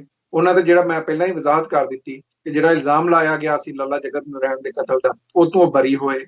ਗਿਆਨੀ ਜ਼ੈਲ ਸਿੰਘ ਜਿਹੜਾ ਬਾਅਦ ਚ ਭਾਰਤ ਦਾ ਪ੍ਰੈਜ਼ੀਡੈਂਟ ਬਣਿਆ, ਉਸ ਵਕਤ ਹੋਮ ਮਿਨਿਸਟਰ ਸੀ, ਉਹਨੇ on the floor of the house ਕਿਹਾ ਇੰਡੀਅਨ ਪਾਰਲੀਮੈਂਟ ਚ ਕਿ ਸੰਤਾਂ ਦੇ ਬਾਰੇ ਸਾਨੂੰ ਕੋਈ ਕਿਸੇ ਕਿਸਮ ਦਾ ਪ੍ਰੂਫ ਨਹੀਂ ਮਿਲਿਆ, ਨਾ ਹੀ ਉਹਨਾਂ ਦੀ ਕੋਈ ਸ਼ਮੂਲੀਅਤ ਹੈ। ਸੋ ਜਿਹੜਾ ਇਹ ਲੋਕ ਕਹਿੰਦੇ ਨੇ ਦਰਬਾਰ ਸਾਹਿਬ ਸੰਤ ਚਲੇ ਗਏ ਤੇ ਸ਼ਾਇਦ ਇਸ ਵਾਸਤੇ ਇੰਡੀਅਨ ਫੌਜ ਨੇ ਉੱਥੇ ਹਮਲਾ ਕਰ ਦਿੱਤਾ। ਸੰਤ ਜਿਹੜੇ ਸੀ ਉਹਨਾਂ ਦੀ ਜਿਹੜੀ ਸ਼ਰਧਾ ਸੀ ਜਿਹੜੀ ਹੈ ਉਹ ਦਰਬਾਰ ਸਾਹਿਬ ਪ੍ਰਤੀ, ਸਿੱਖੀ ਪ੍ਰਤੀ, ਕਿਉਂਕਿ ਦਰਬਾਰ ਸਾਹਿਬ ਕੋਈ ਬਿਲਡਿੰਗ ਦਾ ਨਾਂ ਨਹੀਂ ਹੈਗਾ, ਦਰਬਾਰ ਸਾਹਿਬ ਇੱਕ ਸਪਿਰਿਟ ਦਾ ਨਾਂ ਹੈ, ਇੱਕ ਸਪਿਰਿਚੁਅਲਿਟੀ ਦਾ ਨਾਂ ਹੈ, ਸਿੱਖੀ ਦਾ ਸਰੋਤ ਹੈ ਦਰਬਾਰ ਸਾਹਿਬ। ਸੋ ਸੰਤ ਹੋਰ ਕਿੱਥੇ ਜਾਂਦੇ ਜੇ ਦਰਬਾਰ ਸਾਹਿਬ ਨਾ ਜਾਂਦੇ ਨੇ। ਸੋ ਉੱਥੇ ਕਿਉਂਕਿ ਸੰਗਤ ਆਉਂਦੀ ਸੀ, ਸੰਤਾਂ ਦੇ ਨਾਲ ਵਿਚਾਰ ਕਰਦੀ ਸੀ ਔਰ ਉੱਥੇ ਜਿਹੜੇ ਸਿੱਖੀ ਦੇ ਹੱਕ ਨੇ ਉਹਨਾਂ ਦੇ ਬਾਰੇ ਗੱਲ ਹੁੰਦੀ ਸੀ। ਇਸ ਵਾਸਤੇ ਸੰਤ ਜਰਨੈਲ ਸਿੰਘ ਜੀ ਖਾਲਸਾ ਭਿੰਡਰਾਂ ਵਾਲੇ ਜਿਹੜੇ ਹੈ ਉਹ ਦਰਬਾਰ ਸਾਹਿਬ ਚਲੇ ਗਏ ਸੀ, ਕਿਉਂਕਿ ਦਰਬਾਰ ਸਾਹਿਬ ਸਿੱਖੀ ਦਾ ਸਰੋਤ ਹੈ ਔਰ ਉਹਦੇ ਨੇੜੇ। ਹੁਣ ਤੁਸੀਂ ਦੇਖੋ ਕਿ ਦਰਬਾਰ ਸਾਹਿਬ ਦੇ ਵਿੱਚ ਪਹਿਲੀ ਸ਼ਹਾਦਤ ਨਹੀਂ ਹੈ ਸੰਤ ਜਰਨੈਲ ਸਿੰਘ ਖਾਲਸਾ ਭਿੰਡਰਾਂ ਵਾਲਿਆਂ ਦੀ ਜਾਂ ਹੋਰ ਜਿਹੜੇ ਨਾਲ ਹੋਰ ਜੁਝਾਰੂ ਸਿੱਖ ਉਸ ਵੇਲੇ ਸ਼ਹੀਦ ਹੋਏ ਆ। ਦਰਬਾਰ ਸਾਹਿਬ ਦੇ ਵਿੱਚ ਸਭ ਤੋਂ, ਮੇਰਾ ਖਿਆਲ ਹੈ ਕਿਸੇ ਵੀ ਸਿੱਖ ਵਾਸਤੇ ਸ਼ਹੀਦ ਹੋਣ ਦਾ ਸਭ ਤੋਂ ਜਿਹੜਾ ਉੱਚਾ ਮੁਕਾਮ ਹੋ ਸਕਦਾ ਹੈ ਉਹ ਦਰਬਾਰ ਸਾਹਿਬ ਹੀ ਹੋ ਸਕਦਾ ਹੈ। ਸੋ ਉਹ ਪ੍ਰਭਾਵਸ਼ਾਲੀ ਪਰਸਨੈਲਿਟੀ ਹੈ ਸੰਤ ਜਰਨੈਲ ਸਿੰਘ ਜੀ ਖਾਲਸਾ ਭਿੰਡਰਾਂ ਵਾਲੇ, ਜਿਨ੍ਹਾਂ ਦੇ ਉੱਤੇ ਇੰਡੀਅਨ ਸਰਕਾਰ ਨੇ ਕਈ ਹੀ ਆਰੋਪ ਲਾਏ ਆ, ਪਰ ਅੱਜ 36 ਵਰ੍ਹੇ ਗੁਜ਼ਰਨ ਦੇ ਬਾਅਦ ਵੀ ਕਿਸੇ ਵੀ ਸਿੱਖ ਦੇ ਵਿੱਚ ਦਿਲ ਦੇ ਹਿਰਦੇ ਦੇ ਵਿੱਚੋਂ ਸੰਤਾਂ ਦਾ ਪਿਆਰ ਨਹੀਂ ਕੱਢ ਸਕੇ। ਔਰ ਸੰਤ ਜਰਨੈਲ ਸਿੰਘ ਖਾਲਸਾ ਭਿੰਡਰਾਂ ਵਾਲਿਆਂ ਦੀ ਜਿਹੜਾ ਪ੍ਰਭਾਵ ਹੈ ਉਹਦਾ ਅੰਦਾਜ਼ਾ ਤੁਸੀਂ ਕਰੋ। ਤੁਸੀਂ ਅੱਜ ਯੂਰਪ 'ਚ ਵਸਦੇ ਹੋ ਨਾ, ਤੁਸੀਂ ਅੱਜ ਅਮਰੀਕਾ 'ਚ ਵਸਦੇ ਹੋ, ਤੁਸੀਂ ਅੱਜ ਕੈਨੇਡਾ 'ਚ ਵਸਦੇ ਹੋ, ਆਸਟ੍ਰੇਲੀਆ 'ਚ ਸਿੱਖ ਸੰਗਤ ਵਸਦੀ ਹੈ। ਮੈਂ ਬਹੁਤ ਸਾਰੇ ਸੰਗਤ ਦੇ ਲੋਕਾਂ ਨੂੰ ਪੁੱਛਿਆ, ਉਹਨਾਂ ਕਿਹਾ ਕਿ ਸੰਗਤਾਂ ਦੀ ਸ਼ਹਾਦਤ ਦੇ ਬਾਅਦ ਹੀ ਅਸਾਂ ਫਿਰ ਤੋਂ ਸੋਚਿਆ ਔਰ ਦਰਬਾਰ ਸਾਹਿਬ ਦੀ ਬੇਹੁਰਮਤੀ ਦੇ ਬਾਅਦ ਕਿ ਅਸੀਂ ਹੁਣ ਸਹੀ ਤਰ੍ਹਾਂ ਗੁਰੂ ਦੇ ਸਿੱਖ ਬਣਨਾ। ਬਹੁਤ ਤੁਹਾਨੂੰ ਪਤਾ ਕਿ ਬਹੁਤ ਸਾਰੇ ਸਿੱਖ ਜਥੇਬੰਦੀਆਂ ਪਹਿਲਾਂ ਵੀ ਯੂਰਪ ਤੇ ਅਮਰੀਕਾ ਦੇ ਦੇਸ਼ਾਂ 'ਚ ਵਸਦੀਆਂ ਸੀ। ਉਹਨਾਂ 'ਚ ਬਹੁਤ ਸਾਰੇ ਲੋਕ ਕਹਿੰਦੇ ਵੀ ਅਸੀਂ ਜਿਹੜੇ ਆ ਉਹ ਅਸੀਂ ਕੇਸ਼ਦਾੜੀ ਵੀ ਨਹੀਂ ਸੀ ਰੱਖੀ, ਅਸੀਂ ਕਈ ਬੰਦੇ ਇਦਾਂ ਦੇ ਵੀ ਕਹਿੰਦੇ ਵੀ ਅਸੀਂ ਸ਼ਰਾਬ ਵੀ ਪੀ ਲੈਂਦੇ ਸੀ। ਪਰ ਜਦੋਂ ਸੰਤਾਂ ਦੀ ਸ਼ਹਾਦਤ ਹੋਈ ਹੈ, ਦਰਬਾਰ ਸਾਹਿਬ ਤੇ ਹਮਲਾ ਹੋਣ ਦੇ ਬਾਅਦ ਅਸਾਂ ਜਿਹੜਾ ਹੈ ਉਹ ਫਿਰ ਅੰਮ੍ਰਿਤ ਛਕਿਆ ਔਰ ਕਿਹਾ ਕਿ ਅਸੀਂ ਹੁਣ ਸਹੀ ਮਾਨਿਆ ਸਿੱਖੀ ਸਰੂਪ ਚ ਆਉਣਾ। ਫਿਰ ਤੁਹਾਨੂੰ ਪਤਾ ਕਿ ਇੱਥੇ ਜਿਹੜੀਆਂ ਸਾਡੀਆਂ ਯੂਰਪ ਤੇ ਅਮਰੀਕਾ ਦੇ ਵਿੱਚ ਜਿਹੜੀਆਂ ਸਿੱਖ ਮੁਖਤਲਿਫ ਸਾਡੇ ਸੀਗੇ ਗੁਰਦੁਆਰੇ ਸੀ ਔਰ ਜਥੇਬੰਦੀਆਂ ਤੇ ਉਹਨਾਂ ਦੇ ਉੱਤੇ ਬਹੁਤ ਸਾਰੇ ਜਿਹੜੇ ਸੀ ਉਹ ਮੋਨੇ ਸਿੱਖਾਂ ਦਾ ਪ੍ਰਭਾਵ ਸੀ ਔਰ ਬਹੁਤ ਸਾਰੇ ਲੈਫਟਿਸਟ ਸਿੱਖ ਜਿਹੜੇ ਪਹਿਲਾਂ ਇੱਥੇ ਆ ਕੇ ਵਸੇ ਉਹ ਬਹੁਤ ਸਾਰੀ ਜਿਹੜੀ ਸੀ ਸਾਡੀਆਂ ਸੰਸਥਾਵਾਂ ਚਲਾਉਂਦੇ ਸੀ। ਪਰ 84 ਦੇ ਬਾਅਦ ਪੂਰੇ ਸਿੱਖ ਜਗਤ ਦੀ ਰੂਪ ਰੇਖਾ ਹੀ ਜਿਹੜਾ ਹੈ ਉਹ ਸੰਤਾਂ ਦੀ ਸ਼ਹਾਦਤ ਔਰ ਦਰਬਾਰ ਸਾਹਿਬ ਦੀ ਸ਼ਹਾਦਤ ਦੇ ਬਾਅਦ ਬਦਲ ਗਈ ਔਰ ਉਹ ਜਿਹੜੇ ਲੋਕ ਜਿਹੜੀਆਂ ਉਹ ਜਥੇਬੰਦੀਆਂ ਜਿਹੜੇ ਉਹਨਾਂ ਦੇ ਨਾਲ ਜੁੜੇ ਸੀ ਉਹ ਅੱਜ ਪੂਰੀ ਦੁਨੀਆ 'ਚ ਵਿਚਰ ਰਹੇ ਨੇ ਔਰ ਸੰਤਾਂ ਨੇ ਦੀ ਸ਼ਹਾਦਤ ਦੇ 36 ਸਾਲ ਬਾਅਦ ਅੱਜ ਵੀ ਹਰ ਦਿਲ ਦੇ ਵਿੱਚ ਸੰਤ ਜਰਨੈਲ ਸਿੰਘ ਜੀ ਖਾਲਸਾ ਪਿੰਡਰਾਂ ਵਾਲੇ ਜਿਉਂਦੇ ਨੇ। ਜੀ ਬਿਲਕੁਲ। ਸੋ ਗੱਲਬਾਤ ਆਪਾਂ ਪਰਸਨੈਲਿਟੀ ਵੀ ਕੀਤੀ ਆ ਔਰ ਜਿਹੜੀ ਜੰਗ ਉਸ ਮੁਕਾਮ ਦੇ ਉੱਤੇ ਹੋਈ ਆ ਉਹਦੀ ਵੀ ਅਸੀਂ ਕਾਫੀ ਲੰਮੇ ਸਮੇਂ ਤੋਂ ਵੱਖ-ਵੱਖ, ਕਿਉਂਕਿ ਆਪਣਾ ਸਮਾਂ ਲਗਭਗ 10 ਮਿੰਟ ਹੋਰ ਨੇ, ਸੋ ਆਪਾਂ ਇਹਦੇ 'ਚ ਜਿਹੜਾ ਕਨਕਲੂਜਨ ਕਰਾਂਗੇ। ਔਰ ਕਨਕਲੂਜਨ ਤੋਂ ਪਹਿਲਾਂ ਇੱਕ ਸਵਾਲ ਮੈਂ ਜ਼ਰੂਰ ਪੁੱਛਣਾ ਚਾਹੂੰਗਾ ਕਿ ਜਦੋਂ ਖਾਲਿਸਤਾਨ ਦਾ ਐਲਾਨ 1986 ਦੇ ਵਿੱਚ ਹੋ ਜਾਂਦਾ ਹੈ ਤੇ ਜਿਹੜੀ ਲੀਡਰਸ਼ਿਪ ਹੈ ਜੁਝਾਰੂ ਉਹ ਹੋ ਜਾਂਦੀ ਆ, ਉਸ ਤੋਂ ਬਾਅਦ ਇੱਕ ਦਹਾਕੇ ਤੋਂ ਵੱਧ ਜਿਹੜਾ ਸਿੱਖ ਕੌਮ ਆ ਜਿਹੜੀ ਇੱਕ ਹਥਿਆਰਬੰਦ ਸੰਘਰਸ਼ ਦਿੰਦੀ ਹੈ। ਉਹਦੇ ਵਿੱਚ ਜਿਹੜੇ ਖਾੜਕੂਆਂ ਦਾ ਨਾਂ ਲੈ ਕੇ ਹਿੰਦੁਸਤਾਨੀ ਸਰਕਾਰ ਨੇ ਜੋ ਕਹਿਰ ਫਿਰ ਪੰਜਾਬ ਦੀ ਜਵਾਨੀ ਤੇ ਵਰਤਾਇਆ, 1.5 ਲੱਖ ਤੋਂ ਵੱਧ ਜਿਹੜੀਆਂ ਸ਼ਹੀਦੀਆਂ ਹੋਈਆਂ ਨੇ ਉਸ ਨੀਂਹ ਰੱਖੀ ਗਈ ਨੂੰ ਉਹਦੇ ਤੇ ਮਹਿਲ ਉਸਾਰਨ ਦੇ ਲਈ। ਉਸ ਵਕਤ ਜਦੋਂ ਆਪਾਂ ਦੇਖਦੇ ਹਾਂ ਤਾਂ 3 ਤਰ੍ਹਾਂ ਦੀ ਮੂਵਮੈਂਟ ਪੰਜਾਬ ਦੇ ਵਿੱਚ ਚੱਲ ਰਹੀ ਆ। ਇੱਕ ਮੂਵਮੈਂਟ ਜਿਹੜੀ ਆ ਉਹ ਸਾਡੀ ਜਿਹੜੀ ਸੁਭਾਵਕ ਸੀ, ਜਦੋਂ ਤੁਹਾਡੀ ਅਜ਼ਮਤ ਦੇ ਉੱਤੇ ਵਾਰ ਹੁੰਦਾ, ਤੁਹਾਡੇ ਗੁਰੂ ਦੇ ਘਰ ਦੇ ਉੱਤੇ ਵਾਰ ਹੁੰਦਾ ਤਾਂ ਜਵਾਨੀ ਦੇ ਵਿੱਚ ਜੋ ਰਿਐਕਸ਼ਨ ਹੋਣਾ ਚਾਹੀਦਾ ਸੀ ਉਹ ਹੋਇਆ। ਅਸੀਂ ਆਰਮ ਸਟਰਗਲ ਦੇ ਵਿੱਚ ਪਏ ਆ। ਉਹਦੇ ਨਾਲ ਇੱਕ ਸਾਡੀ ਸਟਰਗਲ ਉਹ ਚੱਲੀ ਆ ਜਿਹੜੀ ਪੋਲੀਟੀਕਲ ਸਟਰਗਲ ਜਿਹਨੂੰ ਅਸੀਂ ਕਹਿ ਸਕਦੇ ਆ। ਉਹਦੇ 'ਚ ਕਾਮਯਾਬੀਆਂ ਵੀ ਮਿਲੀਆਂ, ਉਹਦੇ 'ਚ ਸਾਨੂੰ ਦੁਸ਼ਵਾਰੀਆਂ ਵੀ ਮਿਲੀਆਂ, ਪਰ ਇਨ ਬਿਟਵੀਨ ਇੱਕ ਹੋਰ ਲਹਿਰ ਚੱਲੀ ਜਿਹੜੇ ਗੱਦਾਰ ਜਿਨ੍ਹਾਂ ਦੀ ਵਜ੍ਹਾ ਕਰਕੇ, ਜਿਨ੍ਹਾਂ ਦੇ ਸਾਥ ਕਰਕੇ ਦਰਬਾਰ ਸਾਹਿਬ ਦੇ ਉੱਤੇ ਹਮਲਾ ਹੋਇਆ ਸੀ, ਭਾਵੇਂ ਉਹ ਸਿੱਖੀ ਭੇਸ 'ਚ ਵੀ ਸਨ, ਉਹ ਫਿਰ ਇਹ ਸਾਰੀ ਚੀਜ਼ ਆ ਉਹਨੂੰ ਡਾਇਵਰਟ ਕਰਕੇ ਉਹਦੇ 'ਚ ਉਹਨਾਂ ਨੇ ਆਪਣਾ ਜਿਹੜਾ ਆਪਣੇ ਵਾਅਦਿਆਂ ਅਨੁਸਾਰ ਸਰਕਾਰੀ ਜਿਹੜੇ ਉਹਨਾਂ ਨੇ ਐਗਰੀਮੈਂਟਸ ਦੇ ਅਨੁਸਾਰ ਫਿਰ ਪੰਜਾਬ ਦੀ ਸੱਤਾ ਤੇ ਵੀ ਕਬਜ਼ਾ ਜਿਹੜਾ ਉਹ ਕੀਤਾ। ਇਹਨੂੰ ਜਦੋਂ ਤੁਸੀਂ ਦੇਖਦੇ ਹੋ ਤੇ ਇਹਨਾਂ ਚੀਜ਼ਾਂ ਨੂੰ ਤੁਸੀਂ ਕਿਸ ਤਰ੍ਹਾਂ ਇਹਦਾ ਐਨਾਲਿਸਿਸ ਜਿਹੜਾ ਉਹ ਕਰੋਗੇ? ਦੇਖੋ, ਜਿਹੜੀ ਆਪਾਂ ਗੱਲ ਕਰ ਰਹੇ ਹਾਂ ਨਾ ਕਿ 86 ਦੇ ਬਾਅਦ ਜੋ ਸੂਰਤ-ਹਾਲ ਰਹੀ ਆ ਉਹ 'ਚ ਜਿਹੜੀ ਸਿੱਖ ਕੌਮ ਦਾ ਕਹਾਣ ਆ, ਅਸੀਂ ਕਈ ਵਾਰੀ ਇਹ ਭੁੱਲ ਜਾਂਦੇ ਆ। ਈਵਨ ਜਿਹੜਾ ਉਹ ਦੌਰ ਹੈ ਸੰਘਰਸ਼ ਦਾ ਜਿਸ 'ਚ ਜੁਝਾਰੂ ਜਥੇਬੰਦੀਆਂ ਵੀ ਲੜੀਆਂ, ਉਹ 'ਚ ਵੀ ਤੁਸੀਂ ਇਹ ਦੇਖੋ ਕਿ ਜਦੋਂ ਤੁਹਾਨੂੰ ਇੱਕ ਸਰਕਾਰ ਮਾਰਨ ਤੇ ਆ ਜਾਂਦੀ ਹੈ, ਤੁਹਾਡੇ ਆਨ ਮਾਨ ਸ਼ਾਨ ਨੂੰ ਢਾਹ ਢੇਰੀ ਕਰ ਦਿੰਦੀ ਹੈ ਔਰ ਤੁਹਾਨੂੰ ਔਰ ਬਹੁਤ ਸਾਰੇ ਨਿਰਦੋਸ਼ੀ ਸਿੱਖਾਂ ਨੂੰ, ਜਿਸ ਤਰ੍ਹਾਂ ਤੁਹਾਨੂੰ ਪਤਾ ਸਾਕਾ ਨਕੋਦਰ ਦਾ ਜਦੋਂ ਸਾਕਾ ਹੋਇਆ ਹੈ ਤੇ ਉੱਥੇ 4 ਜਿਹੜੇ ਸ਼ਹੀਦੀਆਂ ਹੋਈਆਂ ਨੇ ਸਿੱਖਾਂ ਦੀਆਂ, ਉਹ ਤਾਂ ਕੋਈ ਜੁਝਾਰੂ ਨਹੀਂ ਸੀ। ਉਹਨਾਂ ਦੀ ਸਿਰਫ ਇੱਕ ਪੀਸਫੁਲ ਪ੍ਰੋਟੈਸਟ ਸੀ ਗੁਰੂ ਗ੍ਰੰਥ ਸਾਹਿਬ ਦੀ ਜਿਹੜੀ ਬੇਹੁਰਮਤੀ ਹੋਈ ਉਹ ਤੇ ਪਹਿਰਾ ਦੇਣ ਲਈ। ਉਹਦੇ ਵਿੱਚ 4 ਨੌਜਵਾਨ ਸਿੱਖਾਂ ਨੂੰ ਜਿਸ ਜ਼ਾਲਮਾਨਾ ਤਰੀਕੇ ਨਾਲ ਪੁਲਿਸ ਨੇ ਸ਼ਹੀਦ ਕੀਤਾ, ਅੱਜ ਵੀ ਸਾਕਾ ਮੈਂ ਇਹਦੀ ਗੱਲ United nations human rights council 'ਚ ਵੀ ਕੀਤੀ ਸੀ। ਉਹ ਤਾਂ ਕੋਈ ਜੁਝਾਰੂ ਨਹੀਂ ਸੀ, ਨਾ ਹੀ ਉਹਨਾਂ ਕੋਲ ਕੋਈ ਹਥਿਆਰ ਸੀਗੇ। ਉਹਨਾਂ ਦੀਆਂ ਫੈਮਲੀਆਂ ਅੱਜ ਵੀ ਇਨਸਾਫ ਲੱਭ ਰਹੀਆਂ ਨੇ ਔਰ ਜਿੰਨੇ ਲੋਕ ਇੰਡੀਅਨ ਸਰਕਾਰ ਨੇ ਉਸ ਵੇਲੇ ਛੋਟੇ ਬੱਚਿਆਂ ਤੋਂ ਲੈ ਕੇ ਹਾਈ ਕੋਰਟ ਦੇ ਵਕੀਲਾਂ ਤੱਕ, ਜੱਜਾਂ ਤੱਕ, ਜਿਨ੍ਹਾਂ ਨੂੰ ਬੁੱਕ ਕੀਤਾ ਸੋ ਕਾਲਡ ਟਾਡਾ ਦੇ ਹੇਠ, ਕਾਲੇ ਕਾਨੂੰਨ ਦੇ ਹੇਠ, ਟੈਰਰਿਜ਼ਮ ਦੇ ਚਾਰਜਿਸ ਦੇ ਹੇਠ, ਉਹਨਾਂ 'ਚ ਤੁਸੀਂ ਇਹ ਕੋਈ ਮੈਂ ਆਪਣੇ ਕੋਲੋਂ ਨਹੀਂ ਬਣਾ ਰਿਹਾ, ਤੁਸੀਂ ਰਿਕਾਰਡ ਚੁੱਕ ਕੇ ਦੇਖ ਲਓ, ਸਿਰਫ 1%, 1% ਲੋਕ, 1% ਸਿੱਖ ਸਿਰਫ ਪ੍ਰੋਸੀਕਿਊਟ ਹੋ ਸਕੇ ਜਿਨ੍ਹਾਂ ਦੇ ਉੱਤੇ ਜਿਹੜਾ ਹੈ ਉਹ ਉਹਨਾਂ ਨੇ ਕੀਤਾ ਕਿ ਜੀ ਇਹਨਾਂ ਤੇ ਵਾਕਈ ਇਹ ਇਲਜ਼ਾਮ ਜਿਹਨਾਂ ਤੇ ਸਾਬਤ ਹੋਇਆ ਇਹਨਾਂ ਦਾ ਲਾਇਆ ਹੋਇਆ। 99% ਸਿੱਖ ਜਿਹੜੇ ਜੇਲ੍ਹਾਂ 'ਚ ਸੜੇ, ਜਿਨ੍ਹਾਂ ਨੂੰ ਗ੍ਰਿਫਤਾਰ ਕੀਤਾ ਗਿਆ, ਉਹਨਾਂ ਦੇ ਉੱਤੇ ਕਦੇ ਇਲਜ਼ਾਮ ਇੰਡੀਅਨ ਸਰਕਾਰ ਨੇ ਖੁਦ ਸਾਬਤ ਨਹੀਂ ਕਰ ਸਕੀ। ਇਹਨਾਂ ਦੀਆਂ ਅਦਾਲਤਾਂ ਨੇ ਉਹਨਾਂ ਲੋਕਾਂ ਨੂੰ ਬਰੀ ਕੀਤਾ।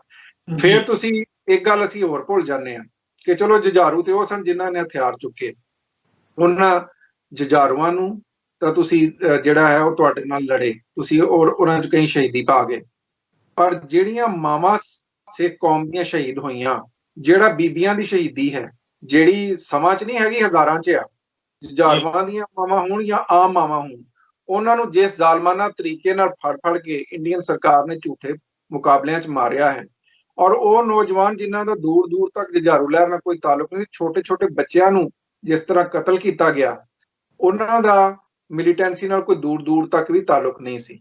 ਸੋ ਇਹ ਜੋ ਕੁਝ ਹੋਇਆ ਅਸਲ 'ਚ ਹੋਰ ਕੁਝ ਨਹੀਂ, ਇਹ ਸਟੇਟ ਟੈਰਰਿਜ਼ਮ ਸੀ।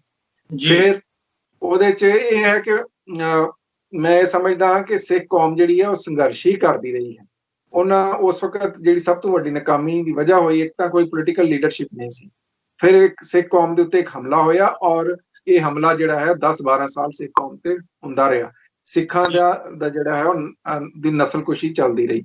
ਉਹਦੇ ਬਾਅਦ ਜਿਹੜੇ ਲੋਕ, ਕੁਛ ਜਥੇਬੰਦੀਆਂ ਇੱਥੇ ਆ ਕੇ ਵਸੀਆਂ, ਕੁਛ ਜਿਹੜੀਆਂ ਉਹ ਪਾਕਿਸਤਾਨ ਚਲੇ ਗਏ, ਕੁਛ ਜਿਹੜੇ ਜੁਝਾਰੂ ਸਿੱਖ ਸੀ ਜੀ। ਉਹਦੇ ਬਾਅਦ ਜਿਹੜੇ ਗੱਦਾਰ ਸੀਗੇ, ਗੱਦਾਰ ਇਸ ਤਰ੍ਹਾਂ ਕਿ ਉਹਨਾਂ ਨੇ ਉਹ ਲੋਕ ਜਿਹੜੇ ਆਪਣੇ ਆਪ ਨੂੰ ਪੰਥਕ ਅਖਵਾਉਂਦੇ ਸੀ ਜਾਂ ਜਿਨ੍ਹਾਂ ਨੇ ਜਿਹੜਾ ਹੈ ਉਹ ਅਨੰਦਪੁਰ ਸਾਹਿਬ ਦੇ ਮਤੇ ਦੇ ਵਿੱਚ ਜਿਹੜੇ ਅੱਗੇ ਸੀ ਉਹ ਤੇ ਪੈਰਾ ਨਹੀਂ ਦੇ ਸਕੇ। ਉਹਨਾਂ ਨੇ ਸਿੱਖ ਕੌਮ ਨੂੰ ਵੇਚ ਕੇ ਆਪਣੇ ਰਾਜ ਕਮਾ ਲਏ ਔਰ ਫਿਰ ਉਹਨਾਂ ਨੇ ਜੋ ਜ਼ੁਲਮ ਜਿਹੜਾ ਹੈ ਸਿੱਖ ਕੌਮ ਤੇ ਕੀਤਾ ਉਹ ਸ਼ਾਇਦ ਕਿਸੇ ਹੋਰ ਨੇ ਵੀ ਨਾ ਕੀਤਾ ਹੋਵੇ। ਉਹਨਾਂ ਦੇ ਰਾਜਾਂ 'ਚ ਉਹ ਕੁਝ ਹੋਇਆ ਹੈ ਜਿਹੜਾ ਮੁਗਲ ਰਾਜ 'ਚ ਵੀ ਨਾ ਹੋਇਆ ਹੋਵੇ। ਸੋ ਇਸ ਵਾਸਤੇ ਉਹਨਾਂ ਨੇ ਇੱਕ ਹੋਰ ਸ਼ਾਇਦ ਸਿੱਖ ਕੌਮ ਨੂੰ ਇਹ ਸਿਖਾ ਦਿੱਤੀ ਹੈ ਕਿ ਜਿਹੜੇ ਰਾਜ ਕਰਨ ਵਾਲੇ ਉਹਨਾਂ ਦਾ ਧਰਮ ਸਿਰਫ ਰਾਜ ਹੁੰਦਾ, ਉਹ ਨਾ ਸਿੱਖ ਹੁੰਦਾ ਨਾ ਮੁਸਲਮਾਨ ਹੁੰਦਾ। ਸੋ ਜੋ ਕੁਝ ਉਹਨਾਂ ਦੇ ਰਾਜਾਂ 'ਚ ਪਹਿਲਾਂ ਹੋਇਆ ਔਰ ਹੁਣ ਹੋ ਰਿਹਾ ਹੈ, ਉਹ ਕੋਈ ਔਰੰਗਜ਼ੇਬ ਦੇ ਰਾਜ ਤੋਂ ਘੱਟ ਉਹਨਾਂ ਨੇ ਨਹੀਂ ਕੀਤਾ। ਸੋ ਉਹ ਇਸ ਵਾਸਤੇ ਆਉਣ ਵਾਲਾ ਜਿਹੜਾ ਸਮਾਂ ਹੈ ਉਹਦੇ 'ਚ ਮੇਰੀ ਬੇਨਤੀ ਇਹ ਹੀ ਹੈ ਕਿ ਜਿਹੜਾ ਤੁਹਾਡਾ ਮੁਤਾਲਬਾ ਹੈ, ਜੋ ਪਿੱਛੇ ਹੋ ਗਿਆ, ਉਹ ਉਸ ਦੁੱਖ ਦੀ ਯਾਦ ਆਪਣੇ ਮਨ 'ਚ ਰੱਖੋ। ਜੋ ਕੁਝ ਕੌਮ ਨੇ ਕੁਰਬਾਨੀਆਂ ਦਿੱਤੀਆਂ ਉਹਨੂੰ ਮਾਣ ਤਾਣ ਦਿਓ, ਪਰ ਸਾਨੂੰ ਇਹਦੇ ਨਾਲ ਨਾਲ ਅੱਗੇ ਵੀ ਕੌਮ ਵਾਸਤੇ ਟੁਰਨ ਦੀ ਲੋੜ ਹੈ। ਔਰ ਇੱਕੋ ਹੀ ਹੱਲ ਹੈ, ਉਹ ਇਹ ਹੈ ਕਿ ਅਸੀਂ ਦੇਖੋ ਅੱਜ ਦੀ ਦੁਨੀਆ ਵਿੱਚ ਮਿਲੀਟੈਂਸੀ ਦਾ ਜ਼ਮਾਨਾ ਨਹੀਂ, ਅੱਜ ਦੀ ਦੁਨੀਆ ਦੇ ਵਿੱਚ ਹਥਿਆਰਾਂ ਦਾ ਕੋਈ ਥਾਂ ਨਹੀਂ। ਨਾਲੇ ਜਿਹੜੀਆਂ ਸਟੇਟਸ ਨੇ ਉਹਨਾਂ ਕੋਲ ਬਹੁਤ ਵੈਪਨਰੀ ਹੈ, ਬਹੁਤ ਆਰਮਸ ਐਮੂਨੀਸ਼ਨ ਹੈ, ਨਿਊਕਲੀਅਰ ਪਾਵਰਸ ਨੇ। ਅੱਜ ਅਗਰ ਦੁਨੀਆ 'ਚ ਆਪਣਾ ਮੁਕਾਮ ਹਾਸਲ ਕਰਨਾ ਹੈ ਤੇ ਉਹਦਾ ਇੱਕੋ ਹੀ ਰਾਹ ਹੈ ਕਿ ਤੁਸੀਂ ਸ਼ਾਂਤਮਈ ਢੰਗ ਨਾਲ ਆਪੀ ਸੁਚੇਤ ਹੋਵੋ। ਔਰ ਜਿਹੜੀ ਅਨਪੜ੍ਹਤਾ ਹੈ ਉਹ ਬਹੁਤ ਵੱਡਾ ਇੱਕ ਅਜ਼ਾਬ ਹੈ। ਸੋ ਮੈਂ ਸਿੱਖ ਪੰਥ ਨੂੰ ਇਹ ਕਹਾਂਗਾ, ਆਪਣੇ ਬੱਚਿਆਂ ਨੂੰ ਖਾਸ ਤੌਰ ਤੇ ਜਿਹੜੇ ਲੋਕ ਬਾਹਰ ਵਸਦੇ ਆ, ਉਹ ਇਹ ਆ ਕਿ ਤੁਸੀਂ ਪੜ੍ਹਨ ਲਿਖਣ ਵਾਲੇ ਪਾਸੇ ਧਿਆਨ ਦਿਓ, ਐਡਵੋਕੇਸੀ ਵਾਲੇ ਪਾਸੇ ਧਿਆਨ ਦਿਓ ਔਰ ਕੌਮ ਨਾਲ ਜਿਹੜਾ ਕੁਝ ਹੋਇਆ ਉਹਨੂੰ ਦੁਨੀਆ ਦੇ ਸਾਹਮਣੇ ਵੱਧ ਤੋਂ ਵੱਧ ਲੈ ਕੇ ਆਓ। ਕਿਉਂ? ਖਾਲਸਾ ਜਿਹੜਾ ਹੈ ਉਹ ਪੂਰੀ ਸਿੱਖ ਕੌਮ ਦਾ ਮੁਤਾਲਬਾ ਸੀ, ਉਹ ਕਿਸੇ ਜੁਝਾਰੂ ਜਥੇਬੰਦੀ, ਕੱਲੀ ਜੁਝਾਰੂ ਜਥੇਬੰਦੀ ਦਾ ਮੁਤਾਲਬਾ ਨਹੀਂ ਸੀ। ਅੱਜ ਜਿਹੜੀ ਸਿੱਖ ਕੌਮ ਹੈ ਉਹ 3 ਨਿਊਕਲੀਅਰ ਸਟੇਟ ਦੇ ਜਿਹੜਾ ਹੈ ਉਹ ਮੂਹਰੇ ਵੱਸਦੀ ਆ, ਇੰਡੀਆ, ਪਾਕਿਸਤਾਨ, ਚਾਈਨਾ। ਔਰ ਇਹਨਾਂ ਦੀ ਹਰ ਵਕਤ ਕੋਈ ਨਾ ਕੋਈ ਟੈਨਸ਼ਨ ਰਹੀ ਹੈ, ਇਹਨਾਂ ਦੀਆਂ ਜੰਗਾਂ ਹੋਈਆਂ। ਸੋ ਅਗਰ ਸਾਊਥ ਏਸ਼ੀਆ 'ਚ ਅਮਨ ਚਾਹੀਦਾ ਤੇ ਉਹਦੇ ਵਾਸਤੇ ਜ਼ਰੂਰੀ ਹੈ ਕਿ ਪਾਕਿਸਤਾਨ ਔਰ ਭਾਰਤ ਦੇ ਦਰਮਿਆਨ ਬਫਰ ਸਟੇਟਾਂ ਬਣਨ ਔਰ ਇਹਨਾਂ ਦੇ ਬਾਰਡਰ ਜਿਹੜੇ ਨੇ ਸਪਲਿਟ ਹੋ ਜਾਣ। ਮੈਂ ਇਹ ਗੱਲ ਜਿਹੜੀ ਹੈ ਉਹ ਬੜੇ ਜ਼ੋਰ ਨਾਲ ਪਹਿਲਾਂ ਵੀ ਕਰਦਾ ਹਾਂ। ਸੋ ਦੂਸਰੀ ਗੱਲ ਇਹ ਹੈ, ਜਿਹੜੇ ਉੱਥੇ ਵਾਸਤੇ ਸਿੱਖ ਨੇ, ਜਿਹੜੇ ਅੱਜ ਕੱਲ੍ਹ ਰਾਜ ਨੇ ਜਾਂ ਪਹਿਲਾਂ ਰਾਜ ਰਹੇ ਨੇ, ਉਹਨਾਂ ਨੂੰ ਮੈਂ ਇਹ ਕਹਿਣਾ ਚਾਹਾਂਗਾ, ਦੁਨੀਆ ਦੇ ਵਿੱਚ ਜਿਹੜਾ ਹੈ ਉਹ ਕਿੰਨੀ ਦੇਰ ਤੁਸੀਂ ਜੀਣਾ? 100 ਸਾਲ ਜੀਓਗੇ, 150 ਸਾਲ ਤੇ ਕੋਈ ਨਹੀਂ ਅੱਜ ਤੱਕ ਜੀਆ ਨਾ। 100 ਸਾਲ ਹੋ ਗਿਆ, 105, 110 ਸਾਲ, ਪਰ ਤੁਸੀਂ ਬਾਅਦ ਜਿਹਨੂੰ ਚਲੇ ਜਾਓਗੇ, ਜਿਹੜੀ ਤੁਸੀਂ ਦੌਲਤ ਮਾਲ ਬਣਾ ਗਏ ਜਾਂ ਜੋ ਤੁਸੀਂ ਆਪਣੇ ਕੋਲ ਇਖਤਿਆਰ ਰੱਖਿਆ, ਲੋਕ ਤੁਹਾਨੂੰ ਕਿੰਨਾ ਲਫ਼ਜ਼ਾਂ 'ਚ ਯਾਦ ਕਰਨਗੇ। ਕਿਉਂ? ਜੇ ਅੱਜ ਸਿੱਖ ਕੌਮ ਜਿਹੜੀ ਹੈ ਪਿਛਲੀ ਸਦੀ ਦੇ ਸਿੱਖਾਂ ਨੂੰ ਯਾਦ ਰੱਖਦੀ ਹੈ, ਜੇ ਅਕਾਲੀ ਫੂਲਾ ਸਿੰਘ ਦੀ ਗੱਲ ਹੁੰਦੀ ਹੈ, ਜੇ ਅੱਜ ਰਾਜਾ ਰਣਜੀਤ ਸਿੰਘ ਦੀ ਗੱਲ ਹੁੰਦੀ ਹੈ, ਜੇ ਅੱਜ ਬੰਦਾ ਸਿੰਘ ਬਹਾਦਰ ਦੀ ਗੱਲ ਹੁੰਦੀ ਹੈ, ਜੇ ਅੱਜ ਤਾਰੂ ਸਿੰਘ ਦੀ ਗੱਲ ਹੁੰਦੀ ਹੈ, ਸੋ ਉਹੀ ਲੋਕ ਅੱਜ ਯਾਦ ਰੱਖੇ ਜਾ ਰਹੇ ਨੇ ਜਿਨ੍ਹਾਂ ਨੇ ਸਿੱਖ ਕੌਮ ਲਈ ਕੁਛ ਕੀਤਾ ਔਰ ਸਿੱਖ ਕੌਮ ਲਈ ਕੁਰਬਾਨੀਆਂ ਦਿੱਤੀਆਂ। ਜਾਂ ਸਾਹਿਬਜ਼ਾਦੇ ਦੀ ਗੱਲ ਕਰਨੇ ਆ ਤੇ ਉਹਨਾਂ ਨੇ ਕੁਰਬਾਨੀਆਂ ਦਿੱਤੀਆਂ। ਜਿਨ੍ਹਾਂ ਨੇ ਫਾਇਦੇ ਲਏ, ਜਿਨ੍ਹਾਂ ਨੇ ਆਪਣੀ ਕੌਮ ਨੂੰ ਵੇਚਿਆ, ਨਾ ਤਾਂ ਉਹਨਾਂ ਦਾ ਨਾਂ ਕੋਈ ਲੈਂਦਾ, ਤੇ ਜੇ ਕੋਈ ਲਏ ਵੀ ਤਾਂ ਕਦੇ ਮਾਣ ਤਾਣ ਨਾਲ ਲੈਂਦਾ, ਬਹੁਤ ਭੈੜੇ ਲਫ਼ਜ਼ਾਂ 'ਚ ਲੈਂਦਾ। ਜੀ ਡਾਕਟਰ ਸਾਹਿਬ ਜੀ, ਸਮਾਂ ਲਗਭਗ ਖਤਮ ਆ, ਫਿਰ ਵੀ 2 ਜਾਂ 3 ਮਿੰਟ ਦੇ ਵਿੱਚ ਮੈਂ ਆਖਰੀ ਸਵਾਲ ਤੇ ਆਉਣਾ, ਕਨਕਲੂਜਨ ਤੇ ਆਉਣਾ। ਹਥਿਆਰਬੰਦ ਸੰਘਰਸ਼ ਦਾ ਹੁਣ ਜ਼ਮਾਨਾ ਤੁਸੀਂ ਦੱਸਿਆ ਵੀ ਨਹੀਂ ਰਿਹਾ, ਕਿਉਂਕਿ 9/11 ਤੋਂ ਬਾਅਦ ਜੇ ਦੇਖਿਆ ਜਾਵੇ ਸਾਰੀ ਦੁਨੀਆ ਦੇ ਹਾਲਾਤ ਜਿਹੜੇ ਨੇ ਉਹ ਬਦਲ ਗਏ ਨੇ। ਇੱਕ ਧਿਰ ਦੀ ਹੋਰ ਗੱਲ ਕਰ ਰਿਹਾ ਸੀ, ਪੋਲੀਟੀਕਲ ਧਿਰ ਜਿਹਨੇ ਜਿਹੜਾ ਇਮਾਨਦਾਰੀ ਦੇ ਨਾਲ ਸਿੱਖਾਂ ਦੀ ਗੱਲ ਕਰਨ ਦੀ ਕੋਸ਼ਿਸ਼ ਕੀਤੀ ਆ, ਪੋਲੀਟੀਕਲ ਪਿੰਡ ਦੇ ਵਿੱਚੋਂ ਆਈ ਹੈ ਸ਼੍ਰੋਮਣੀ ਅਕਾਲੀ ਦਲ ਅੰਮ੍ਰਿਤਸਰ, ਜੇ ਮੈਂ ਨਾਂ ਵੀ ਲੈਣਾ ਹੋਵੇ, ਕਿਉਂਕਿ ਅਕਾਲ ਤਖਤ ਸਾਹਿਬ ਤੋਂ ਉਸ ਜਥੇਬੰਦੀ ਦਾ ਗਠਨ ਹੁੰਦਾ, ਉਸ ਤੋਂ ਬਾਅਦ ਉਹ ਆਪਣੇ ਹਿਸਾਬ ਨਾਲ ਚੱਲਦੀ ਔਰ ਕਾਫੀ ਕਾਮਯਾਬ ਹੁੰਦੀ ਆ ਜਿਹੜਾ ਲੋਕਾਂ ਦੇ ਦਿਲਾਂ ਦੇ ਵਿੱਚ ਬਸਣ ਦੇ ਵਿੱਚ। ਪਰ ਸਰਕਾਰੀ ਪ੍ਰੋਪਾਗੈਂਡਾ ਕਹਿ ਲਓ ਜਾਂ ਸਰਕਾਰੀ ਮਸ਼ੀਨਰੀ ਕਹਿ ਲਓ, ਉਸ ਧਿਰ ਦੀ ਵੀ ਹਾਲਾਤ ਜਿਹੜੀ ਆ ਅੱਜ ਉਹ ਬਣਾ ਦਿੱਤੀ ਆ ਵੀ ਅੱਜ ਅਸੀਂ ਦੱਸਣ ਦੀ ਲੋੜ ਨਹੀਂ ਆ ਵੀ ਸਾਡੀ ਜਿਹੜੀ ਪੋਲੀਟੀਕਲ ਲੀਡਰਸ਼ਿਪ ਆ ਉੱਥੇ ਕੇਸ ਉਹ ਹਾਲਾਤਾਂ ਦੇ ਵਿੱਚੋਂ ਗੁਜ਼ਰ ਰਹੀ ਆ ਔਰ ਜ਼ਮੀਨ ਦੇ ਉੱਤੇ ਕਿੰਨਾ ਕੁ ਅਸਰ ਰੱਖਦੀ, ਪਰ ਉਹਦੇ ਬਾਵਜੂਦ ਵੀ ਸਲੂਟ ਹੈ ਉਹਨਾਂ ਨੂੰ ਜਿਹੜੇ 36 ਸਾਲਾਂ ਤੋਂ ਇਹ ਲੜਾਈ ਦੇ ਰਹੇ ਨੇ। ਹੁਣ ਉਹਨੂੰ ਸਰਕਾਰੀ ਪ੍ਰੋਪੋਗੰਡੇ ਦੇ ਨਾਲ ਧਿਰ ਨੂੰ ਬਿਲਕੁਲ ਮੰਨਫੀ ਕਰ ਦਿੱਤਾ ਗਿਆ। ਪਰ ਹੁਣ ਅੱਜ ਦੀ ਇਸ ਸਟੇਜ ਦੇ ਉੱਤੇ ਜਦੋਂ ਅਸੀਂ 2020 ਦੇ ਵਿੱਚ ਬੈਠੇ ਆ, ਜਿਹੜੇ ਮੁੱਦੇ ਨੇ ਉਹ ਇੰਟਰਨੈਸ਼ਨਲ ਇੰਟਰਫੇਰੈਂਸ ਦੇ ਨਾਲ ਜਿਹੜੇ ਹੱਲ ਹੋ ਰਹੇ ਨੇ। ਸਿੱਖਾਂ ਕੋਲ ਐਸਾ ਕੀ ਵਿਕਲਪ ਰਹਿ ਜਾਂਦਾ, ਕਿਹੜਾ ਐਸਾ ਜਿਹੜਾ ਰਸਤਾ ਰਹਿ ਜਾਂਦਾ ਕਿ ਪੰਜਾਬ ਦੇ ਵਿੱਚ ਤੇ ਡਾਇਸਪੋਰਾ ਸਿੱਖਾਂ ਦੇ ਕੋਲ ਕਿਸ ਤਰ੍ਹਾਂ ਜਿਹੜੀ ਇਹ ਲੜਾਈ ਆ ਆਪਣੀ ਆਜ਼ਾਦੀ ਦੀ ਉਹਨੂੰ ਅੱਗੇ ਵਧਾਇਆ ਜਾਵੇ। ਇਹ ਲਾਸਟ ਸਵਾਲ ਆ ਮੇਰਾ, 2 ਮਿੰਟ ਦੇ ਵਿੱਚ ਤੁਸੀਂ ਇਹਦੇ ਬਾਰੇ। ਮੈਂ ਬੜੇ ਵਿਸਥਾਰ ਨਾਲ ਇਹ ਕਹਿਣਾ ਚਾਹਾਂਗਾ ਕਿ ਪਹਿਲਾਂ ਤੇ ਗੱਲ ਨਿਰਾਸ਼ ਨਹੀਂ ਹੋਣਾ ਚਾਹੀਦਾ। ਜਿਹੜੇ ਲੋਕ ਪੋਲੀਟੀਕਲੀ ਭਾਵੇਂ ਉਹਨਾਂ ਨੂੰ ਵੋਟ ਘੱਟ ਮਿਲਦੇ ਹੋਣ, ਭਾਵੇਂ ਅਸੈਂਬਲੀ ਦੀਆਂ ਸੀਟਾਂ ਮਿਲਦੀਆਂ ਹੋਣ ਨਾ ਮਿਲਦੀਆਂ ਹੋਣ, ਪਰ ਇਸ ਕੌਜ਼ ਨੂੰ ਹੀ ਅੱਗੇ ਲੈ ਕੇ ਜਾਣਾ ਬਹੁਤ ਵੱਡੀ ਗੱਲ ਹੈ। ਸੋ ਵਧਾਈ ਦੇ ਪਾਤਰ ਨੇ ਔਰ ਉਹਨਾਂ ਨੂੰ ਡਿਸਅਪੁਆਇੰਟ ਨਹੀਂ ਹੋਣਾ ਚਾਹੀਦਾ। ਜਿਹੜੀ ਦੁਨੀਆ ਦੀ ਸਿਆਸਤ ਹੈ ਇਸ ਵਕਤ ਸਾਊਥ ਏਸ਼ੀਆ ਦੀ, ਉਹ ਬਦਲ ਰਹੀ ਹੈ। ਚੀਨ ਦਾ ਤੁਹਾਨੂੰ ਪਤਾ ਕਿੰਨਾ ਪ੍ਰਭਾਵ ਹੈ ਔਰ ਚੀਨ ਨਾਲ ਜਿਹੜੀ ਇੰਡੀਆ ਦੀ ਬਾਰਡਰ ਟੈਨਸ਼ਨ ਚੱਲ ਰਹੀ ਹੈ ਉਹ ਕਿੱਥੇ ਜਾ ਰਹੀ ਹੈ। ਸੋ ਜਿਹੜੀ ਜੋਗ੍ਰਾਫੀ ਹੈ ਦੇਸ਼ਾਂ ਦੀ ਉਹ ਚੇਂਜ ਹੁੰਦੀ ਰਹਿੰਦੀ ਆ, ਉਹ ਕਦੇ ਵੀ ਅਲਟੀਮੇਟਲੀ ਇਹ ਇੱਕੋ ਜਿਹੀ ਨਹੀਂ ਰਹਿੰਦੀ। ਜੇ ਰੂਸ ਟੁੱਟ ਗਿਆ, ਜੇ ਬਰਤਾਨੀਆ ਦਾ ਰਾਜ ਜਿਹੜਾ ਕਹਿੰਦੇ ਜਿਹਦੇ ਚ ਕਦੇ ਸੂਰਜ ਨਹੀਂ ਸੀ ਡੁੱਬਦਾ, ਹੁਣ ਇੱਕ ਛੋਟੇ ਜਿਹੇ ਟਾਪੂ ਜਿਹਦੇ ਵਿੱਚ ਮੈਂ ਵੀ ਰਹਿਣਾ ਤੱਕ ਰਹਿ ਗਿਆ, ਤੇ ਭਾਰਤ ਤਾਂ ਉਹਦੇ ਸਾਹਮਣੇ ਕੁਛ ਵੀ ਨਹੀਂ ਜਿਹੜੀ ਇਹਨਾਂ ਨੇ ਅੰਪਾਇਰ ਖੜੀ ਕੀਤੀ ਆ। ਸੋ ਇਹ ਨਿਰਾਸ਼ ਨਹੀਂ ਹੋਣਾ ਚਾਹੀਦਾ, ਪਰ ਸਾਨੂੰ ਇਹਦੇ ਵਿੱਚ ਜਿਹੜਾ ਹੈ ਉਹ ਲਾਮਬੰਦ ਰਹਿਣਾ ਚਾਹੀਦਾ ਔਰ ਸੁਚੇਤ ਰਹਿਣਾ ਚਾਹੀਦਾ। ਜਿਹੜੀ ਮੈਂ ਗੱਲ ਕੀਤੀ ਹੈ ਕਿ ਮੈਂ ਦੇਖਿਆ ਕਿ ਬਾਹਰ ਜਿਹੜਾ ਸਿੱਖ ਜਗਤ ਬੈਠਾ ਉਹ ਫਾਈਨੈਂਸ਼ਲੀ ਬਹੁਤ ਸਟਰੋਂਗ ਹੋ ਗਿਆ ਹੈ, ਅੱਛੇ ਕਾਰੋਬਾਰ ਨੇ ਸਿੱਖਾਂ ਦੇ, ਅੱਛਾ ਕਮਾਉਂਦੇ ਖਾਂਦੇ ਨੇ, ਪਰ ਹੁਣ ਪੜ੍ਹਨ ਲਿਖਣ ਵਾਲੇ ਪਾਸੇ ਆਪਣੇ ਬੱਚਿਆਂ ਨੂੰ ਲਾਉਣਾ ਚਾਹੀਦਾ, ਜ਼ਿਆਦਾ ਤੋਂ ਜ਼ਿਆਦਾ ਲੌਬਿੰਗ ਕਰਨੀ ਚਾਹੀਦੀ। ਔਰ ਉਹ ਫੋਰਮ ਜਿਨ੍ਹਾਂ ਦਾ ਪ੍ਰਭਾਵ ਹੈ ਦੁਨੀਆ ਤੇ, ਜਿਸ ਤਰ੍ਹਾਂ ਯੂਨਾਈਟਿਡ ਸਟੇਟਸ ਕਾਂਗਰਸ ਹੈ, ਜਿਸ ਤਰ੍ਹਾਂ ਤੁਹਾਡਾ ਅਮਰੀਕਨ ਸਿੱਖ ਕਾਕਸ ਹੈ, ਯੂਨਾਈਟਿਡ ਨੇਸ਼ਨਸ ਹੈ, ਇਹਨਾਂ ਨਾਲ ਜ਼ਿਆਦਾ ਤੋਂ ਜ਼ਿਆਦਾ ਕੰਮ ਕਰਨ ਦੀ ਲੋੜ ਹੈ ਕਿ ਸਾਨੂੰ ਉਸ ਖਿੱਤੇ ਦੇ ਵਿੱਚ ਅਮਨ ਵਾਸਤੇ ਆਪਣੇ ਦੇਸ਼ ਦੀ ਕਿਉਂ ਲੋੜ ਹੈ। ਫਿਰ ਮੈਂ ਇੱਕ ਹੋਰ ਗੱਲ ਇਹ ਕਰਨਾ ਚਾਹੁੰਦਾ, ਆਪਣੀ ਖਾਸ ਤੌਰ ਤੇ ਜਿਹੜੀਆਂ ਜਥੇਬੰਦੀਆਂ ਪੰਥਕ ਅਖਵਾਉਂਦੀਆਂ, ਮੈਂ ਉਹਨਾਂ ਕੋਲ ਪਹਿਲਾਂ ਹੀ ਮਾਫੀ ਮੰਗ ਲੈਂਦਾ। ਤੁਸੀਂ ਸਾਰੇ ਬਹੁਤ ਚੰਗਾ ਕੰਮ ਕਰ ਰਹੇ ਹੋ, ਅਸੀਂ ਸਾਰੇ ਉਹਦੀ ਸ਼ਲਾਘਾ ਕਰਦੇ ਹਾਂ, ਪਰ ਜਿਹੜਾ ਵੀ ਕੰਮ ਕਰਨ ਲੱਗੋ ਪਹਿਲਾਂ ਉਹਦੀ ਪ੍ਰੋਪਰ ਸਟ੍ਰੈਟੇਜੀ ਬਣਾਇਆ ਕਰੋ। ਸਿਰਫ ਨਾਅਰਿਆਂ ਦੀ ਸਿਆਸਤ ਦੇ ਨਾਲ ਜਿਹੜਾ ਹੈ ਉਹ ਖਾਲਿਸਤਾਨ ਦੀ ਮੂਵਮੈਂਟ ਨੂੰ ਕੋਈ ਫਾਇਦਾ ਨਹੀਂ ਹੁੰਦਾ। ਮੈਂ ਦੇਖਿਆ ਇਹ ਹੈ ਕਿ ਸਾਡੇ ਬਹੁਤ ਸਾਰੇ ਦੋਸਤ, ਉਹਨਾਂ ਦਾ ਜਜ਼ਬਾ ਬਹੁਤ ਚੰਗਾ ਹੁੰਦਾ, ਉਹ ਕੰਮ ਨਹੀਂ ਕਰਨਾ ਚਾਹੁੰਦੇ ਨੇ, ਲੇਕਿਨ ਸਟ੍ਰੈਟੇਜੀ ਕਈ ਵਾਰੀ ਬਣਾਉਣ ਤੋਂ ਪਹਿਲਾਂ ਹੀ ਅਸੀਂ ਲਾਲਾ ਕਰ ਦਿੰਦੇ ਹਾਂ, ਫਿਰ ਸਾਡੇ ਕੋਲ ਅੱਗੋਂ ਕੋਈ ਰਾਹ ਨਹੀਂ ਹੁੰਦਾ ਕੌਮ ਨੂੰ ਦੇਣ ਵਾਸਤੇ।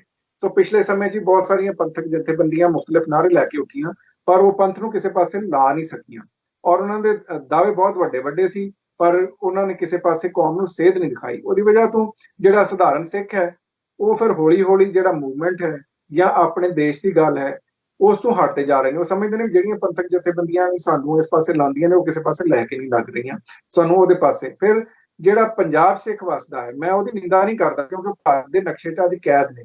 ਤੁਸੀਂ ਕੱਲ ਨੂੰ ਹਾਲਾਤ ਬਦਲਣ ਦਿਓ, ਮੈਂ ਦੇਖਾਂਗਾ ਕਿਹੜਾ ਸਿੱਖ, ਜਿਸ ਤਰ੍ਹਾਂ ਤੁਸੀਂ ਹੁਣੇ ਜਿਹੜਾ ਹੈ ਉਹ ਅਕਾਲ ਤਖਤ ਸਾਹਿਬ ਦੇ ਜਥੇਦਾਰ ਸਾਹਿਬ ਦੀ ਗੱਲ ਕੀਤੀ ਹੈ ਨਾ, ਹਾਲਾਂਕਿ ਉਹ ਇਸ ਵਕਤ ਭਾਰਤੀ ਹੁਕੂਮਤ ਦੇ ਪ੍ਰਭਾਵ ਦੇ ਹੇਠ ਨੇ, ਉਹਨਾਂ ਕੋਲ ਤਨਖਾਹ ਵੀ ਲੈਂਦੇ ਨੇ, ਪਰ ਤੁਸੀਂ ਉਹਨਾਂ ਦੇ ਵਿੱਚ ਉਹਨਾਂ ਦੇ ਹਿਰਦੇ ਦੀ ਜਿਹੜੀ ਗੱਲ ਹੈ ਉਹ ਉਹਨਾਂ ਨੇ ਖੁੱਲ ਕੇ ਕਰ ਦਿੱਤੀ ਹੈ। ਸੋ ਕੱਲ ਨੂੰ ਜਦੋਂ ਹਾਲਾਤ ਬਦਲਣਗੇ ਤੇ ਇਹ ਸਾਰੀਆਂ ਜਥੇਬੰਦੀਆਂ ਨਾਲ ਜੁੜਨਗੀਆਂ।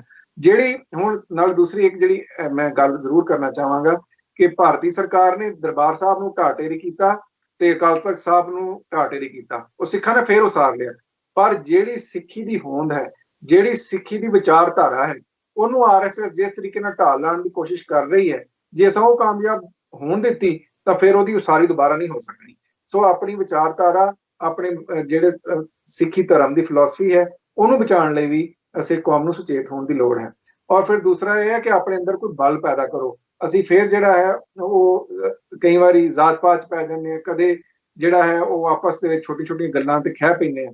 ਇਹ ਸਾਰੇ ਕੰਮ ਛੱਡੋ ਔਰ ਆਉਣ ਵਾਲੇ ਸਮੇਂ 'ਚ ਸਿੱਖਾਂ ਨੂੰ ਬਹੁਤ ਜਲਦੀ ਚਾਂਸ ਮਿਲਣਾ ਹੈ।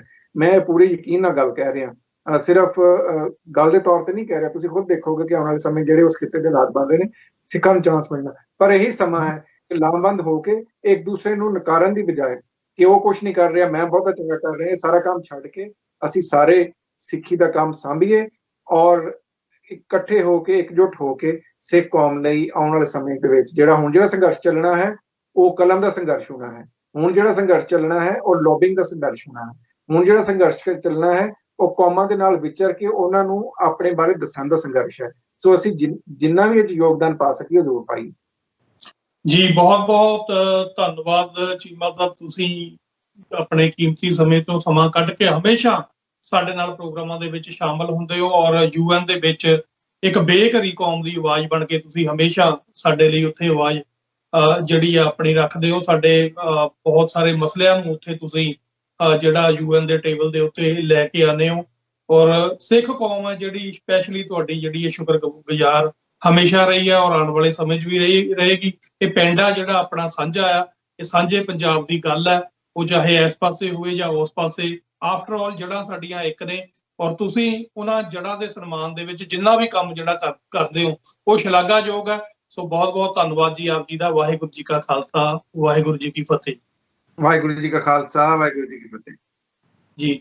ਸੋ ਵਿਊਅਰਸ, ਇਹ ਸਨ ਡਾਕਟਰ ਇਕਤਦਾਰ ਕਰਾਮਤ ਚੀਮਾ। ਇਹਨਾਂ ਨੇ ਬੜੀ ਬਖੂਬੀ ਢੰਗ ਦੇ ਨਾਲ ਜਿਹੜਾ ਸਾਡੀ ਪੀੜ ਨੂੰ ਇਹ ਸਮਝਦੇ ਵੀ ਨੇ, ਮਹਿਸੂਸ ਕਰਦੇ ਨੇ, ਉਹਦੇ ਤੇ ਕੰਮ ਵੀ ਕਰਦੇ ਨੇ, ਤੇ ਸਾਡੇ ਫਿਊਚਰ ਦੇ ਬਾਰੇ ਵੀ ਇਹਨਾਂ ਨੇ, ਕਿਉਂਕਿ ਇੰਟਰਨੈਸ਼ਨਲ ਜਿਹੜੀ ਯੋਜਨਾਬੰਦੀ ਹੈ ਇਹ ਉਹਦੇ 'ਚ ਹਮੇਸ਼ਾ ਇਨਵੋਲਵ ਰਹਿੰਦੇ ਨੇ, ਦੇਖਦੇ ਨੇ ਕਾਫੀ ਨੇੜਿਓਂ ਇਹ ਪਾਲਿਸੀਆਂ ਜਿਹੜੀਆਂ ਵਰਲਡ ਦੀਆਂ ਜੀਓ ਪੋਲਿਟਿਕਸ ਆ ਉਹਨੂੰ ਬਣਦੀਆਂ ਤੇ ਵਿਗੜਦੀਆਂ, ਚੇਂਜ ਹੁੰਦੀਆਂ ਦੇਖਦੇ ਨੇ। ਸੋ ਸਾਡੇ ਲਈ ਇਹ ਮਾਣ ਵਾਲੀ ਗੱਲ ਹੈ ਕਿ ਇਹ ਸਾਡੇ ਨਾਲ ਹਮੇਸ਼ਾ ਜਿਹੜਾ ਗਾਈਡੈਂਸ ਰੋਲ ਦੇ ਵਿੱਚ ਇਹ ਰਹਿੰਦੇ ਨੇ।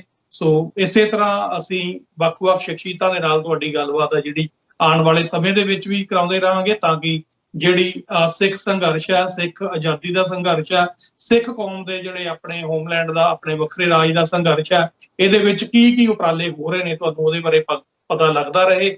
ਸੋ ਅੱਜ ਦੇ ਲਈ ਇੰਨਾ ਹੀ। ਵਾਹਿਗੁਰੂ ਜੀ ਕਾ ਖਾਲਸਾ, ਵਾਹਿਗੁਰੂ ਜੀ ਕੀ ਫਤਿਹ। ਵੇਖਦੇ ਰਹੋ TV 84।